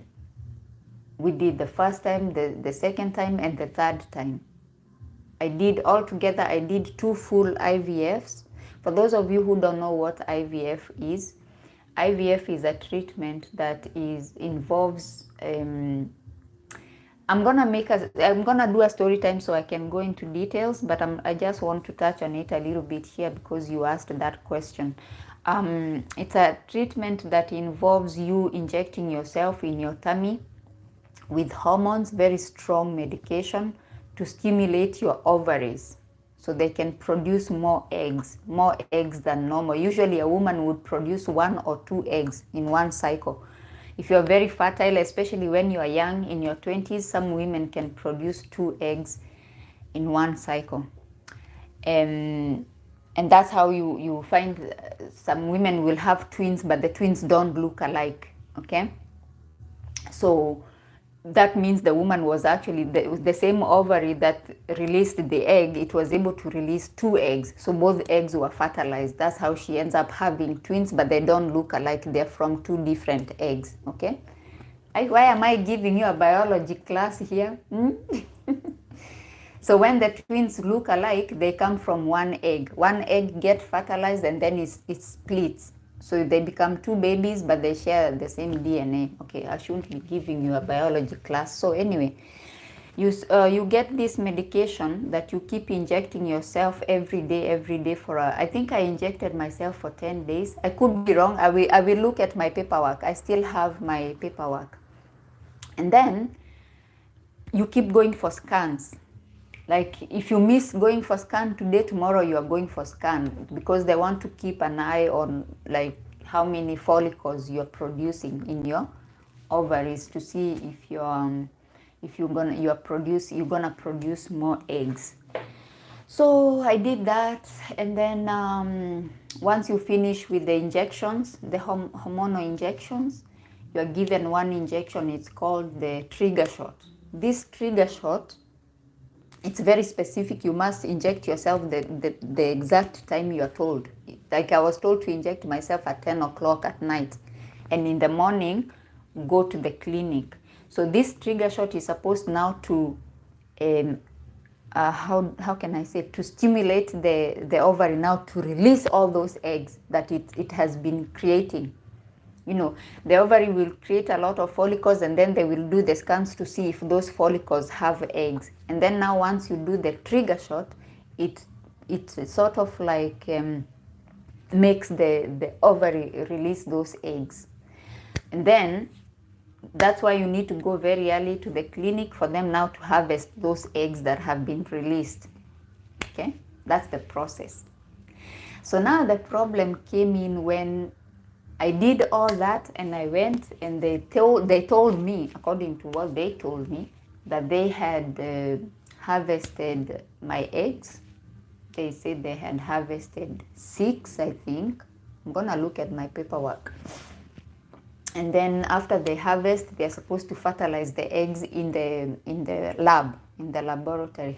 What they do is, if you have blocked tubes or you don't have tubes at all, because there are women who develop complication where they remove your fallopian tubes. So now the egg and the sperm cannot meet because there is no tube, or the tube is blocked. So this process is to bypass the tube. That's why they take them out, go and fertilize them in the lab, and then they put back the embryo when it's like 3. Sometimes they will wait 3 days, but if you have a lot of eggs, they will wait for 5 days.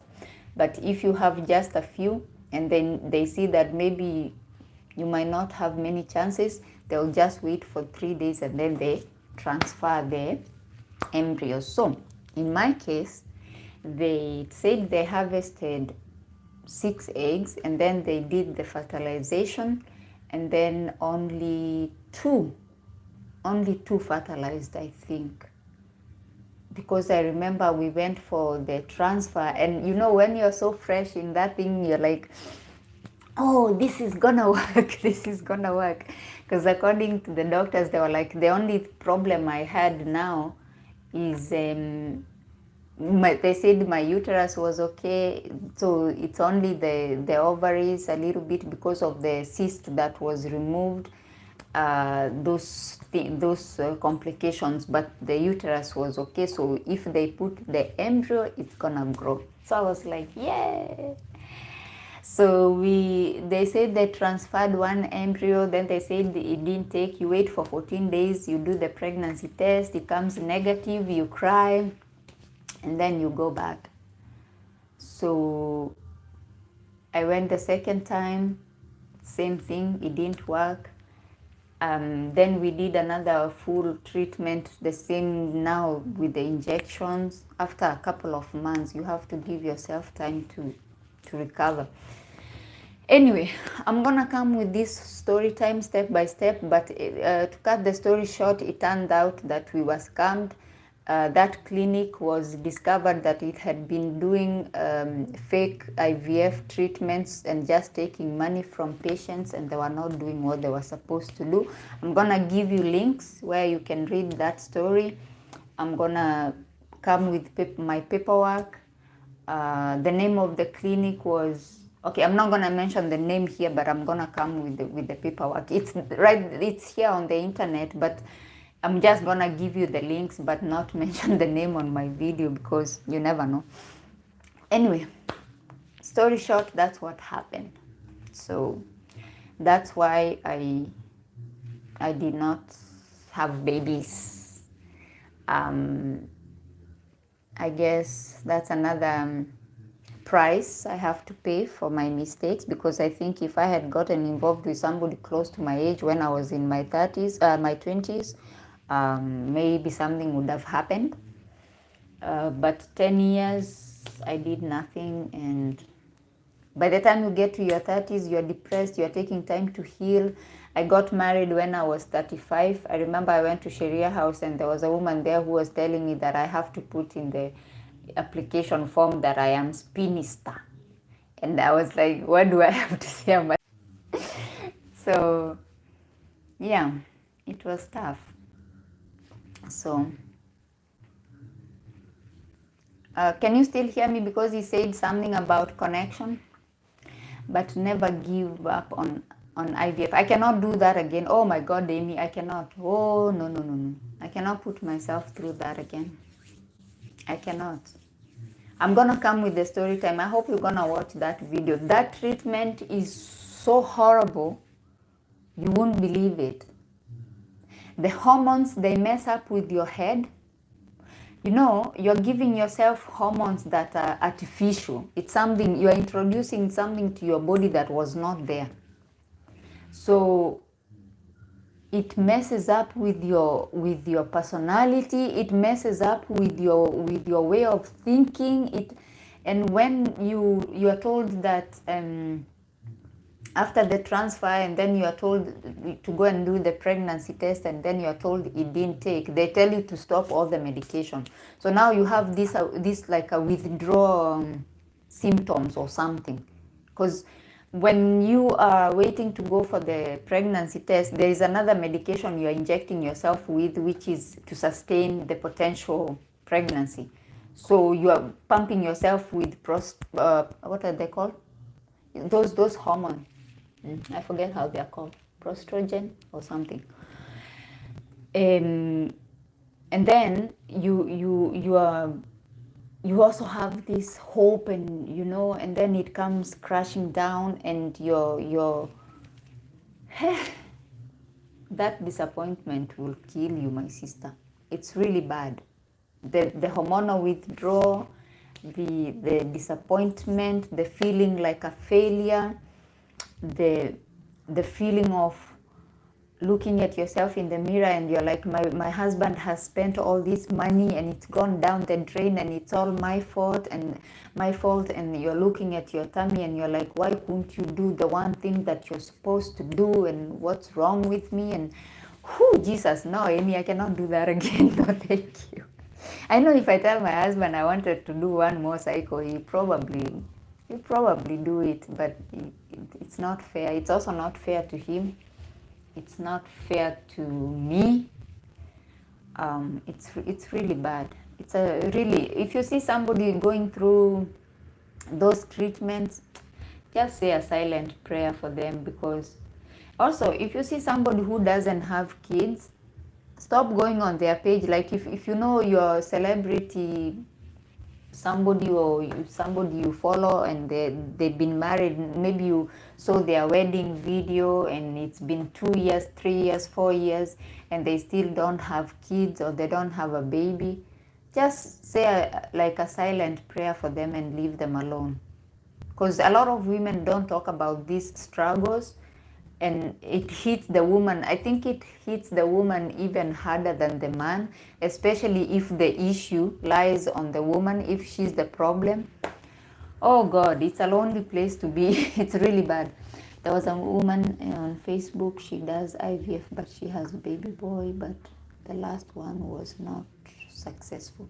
There's even another lady who did I think she's also on Facebook, but she's on TikTok. She did IVF in Kenya and she had triplets, 3 babies in one go. So, but I think for me that ship has sailed, unless you never know, unless a miracle happens. So anyway, guys, I think we have had a good session. This is actually, I think this is my first successful YouTube channel live stream, and I think I will try to be doing this on Sunday afternoons. If you can be joining me, it's more peaceful here. I think maybe we can also, if you have a story you want to share, we can also do go live together and just exchange ideas and share your story if you want to. But I think I'm gonna make a habit of this. It's nice. It's actually nice. I'm so used to going live on TikTok that I never really try to go live on YouTube. But it's really nice. I like it. You will have, by God's grace. Well, never say never. Babies are given by Allah. True, Amy. True, because I mean, there are even people who try those IVFs and those treatments, and you know, it never happens. And then there are some who try and give up, and then it just happens. Like there's a lady I was watching actually here on YouTube, and she had done, I don't even know, like so many those treatments, so many, I don't even know how she survived all those treatments, because they are horrible. They're horrible treatments. And she gave up. Her and the husband just gave up and said, you know what, we give up. And then guess what? She wakes up one morning and then she's feeling weird, and she realizes, you know, she's late and things like that. And then she finds out she's pregnant, just like that. So, but it's life. It's life. These are things that drive me to try and save our girls, because you could end up with a good man and you know, just, but there's something missing and there's nothing you can do about it. There's nothing you can do about it. Of course, I know a lot of you will be like, yeah, Rose, but you can adopt. Yes, I know that. But adoption is a calling. Adoption is good, and it's a calling. You need grace. You need grace for that. So, and for me, because I said my husband already has kids, he was doing that all for me. I feel it would be so unfair for me to demand that.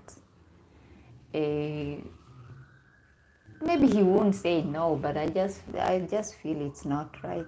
It's just not right. You are healthy and happy now. Yes, thank you. So, thank you so much for coming to my live today.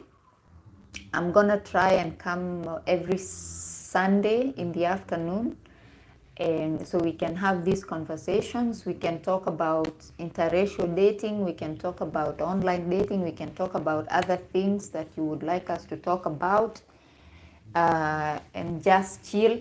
I just want to thank you, because after I shared, you know, I've been on this YouTube channel for, actually I created this channel a long time ago, and it wasn't until I think end of last year, I think I started now posting, like seriously posting, and it was growing on like on a snail pace. You know, one subscriber today, maybe another subscriber after 3 days. And then I used to beg my TikTok followers, I'm like, follow me on YouTube, please subscribe to my YouTube, but they won't subscribe. Okay, a few of them subscribed, but given the fact that I have 56,000 followers, I thought maybe just 1,000 can come and follow my YouTube, but it didn't happen. And then after I shared that story, and I was fighting, I was at 780 subscribers, and I was fighting so hard to get to 1,000 subscribers.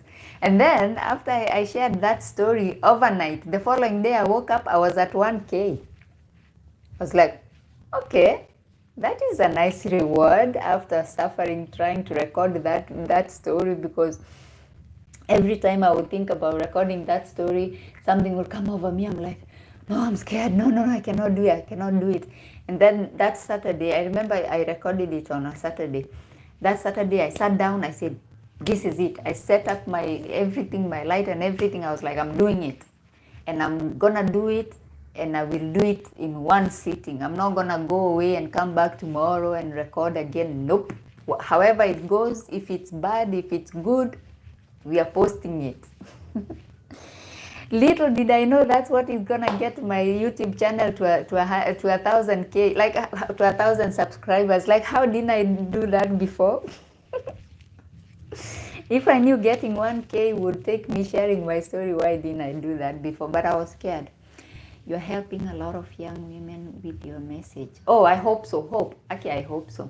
I hope. Some of them get very angry, especially when I touch on that interracial age gap thing. They don't like it, but I can't stop. I have to do it. I just have to do it. I'll keep going and going and going and saying it and saying it. I know sometimes I sound like I'm repeating myself, but for me, I feel like there will be a new subscriber or a new follower who will not go back and watch my old video. That's the first video they are coming across. So I'm like, you must listen to this message. Yes, absolutely. So I'm not gonna stop. I will continue. I feel like this is my calling. My pain was not for nothing, guys. It was not for nothing. It has to save someone. It has to save a girl. It has to save somebody. It has to make a girl make the right decisions, make sure that she has something back home, make sure she doesn't suffer not being able to have babies when she wants to have babies, make sure that she doesn't stay there too long, make sure she can go earlier and find a man who will love her and appreciate her and take care of her and just be happy, you know. For me, even at 35, you know, as African women, when you reach 30, there's this thing, we have this stigma, you know, oh, you are 30, oh my God, you are not married, you are not this. So for me, getting to 35, I was like, maybe it was never meant to be. Maybe I was just meant to not be married, not have anything, not do anything, just be lonely. But then, just like that, it happened.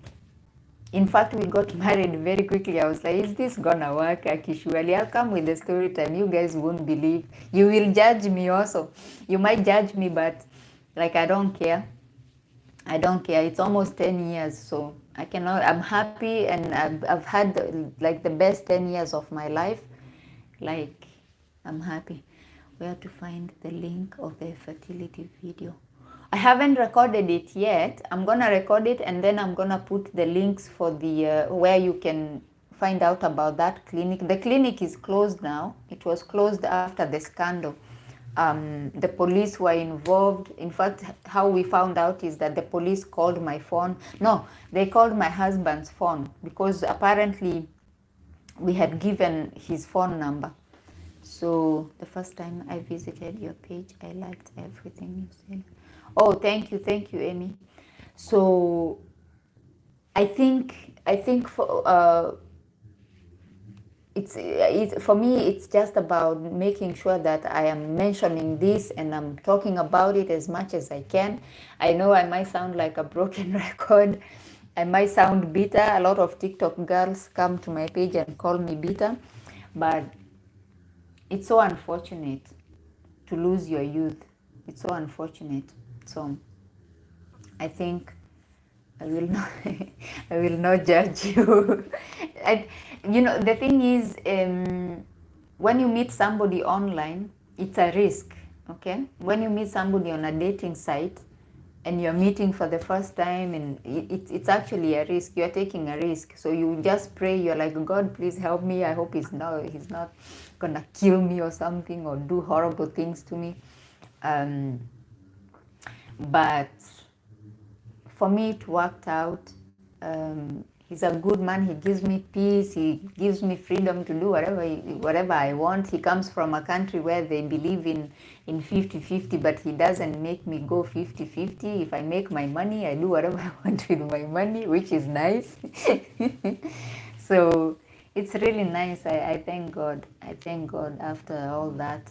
Of course, I'm not saying everything is perfect. When you're living with somebody, a white, Asian, black man, anyone, men are just men and women are just women. It depends on the person you meet. So sometimes you will collide a little bit, you will have disagreements, just like any other. Don't let anybody tell you, oh, interracial marriage is perfect. No, it's not. It's not. You'll have disagreements. You will face challenges, different challenges in life.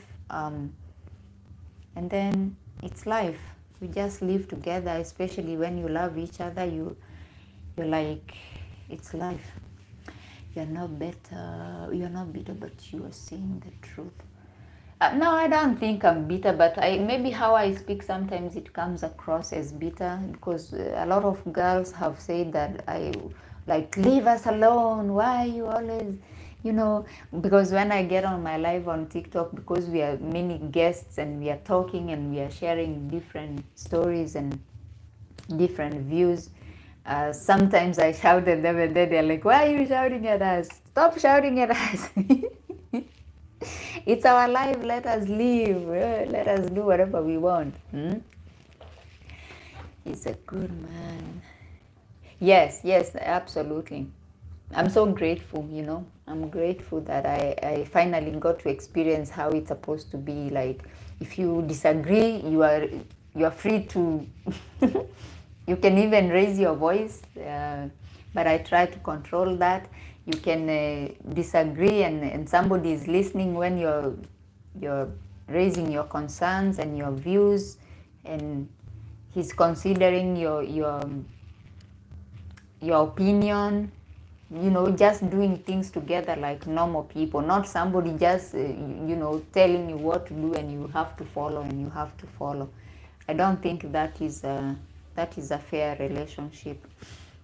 Like, married is like that, for good, for bad. Yeah, but the thing is, you need to minimize the bad as much as you can. Try to avoid, if you can, try to avoid. For me, as I said, peace is the most important thing. I try to maintain peace as much as I can, just to be peaceful, because hey, my life has been chaotic for too long. I need peace. I need peace in my life. I need peace. So, you guys, 24 people. At some point I even had 30 people. My first live stream on YouTube. Thank you so much. And we've been here for 2 hours. Oh, bravo. Thank you so much. So, make a point to join me Sunday afternoon.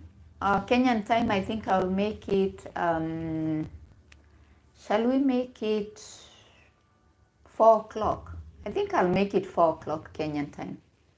Come here 4 o'clock Kenyan time. We have a chat. See how everybody is doing. And then I think what I'm gonna do this coming week, tomorrow is Monday, I'm gonna make time and record the video about how I met my husband. I'll start with that, because that will now take you from, you already know about the US guy, so you know about that, so I don't need to tell you that. So I will tell you how I met my husband, how we did the paperwork and everything, and how I moved to Greece, and where we are now and what's going on. And then after that, because I think I need a separate video for the IVF story. That one is very difficult for me. It was a very painful season. So I think I'll do the how I met my husband, so we can have a happy video, because I think now that playlist is not very happy. So I'm gonna put that video, a happy one, and then after that I will make for you the IVF video, and then now we are done. So from there you'll know where we are, and then now we continue, because now you would have gotten to know me on a deeper level, I think, and then we can now continue with our content. What do you think, guys? I think that's a good idea. But that idea, I'm actually dreading making that video, because it will take me back there. Hey, it was painful. It was painful, very painful.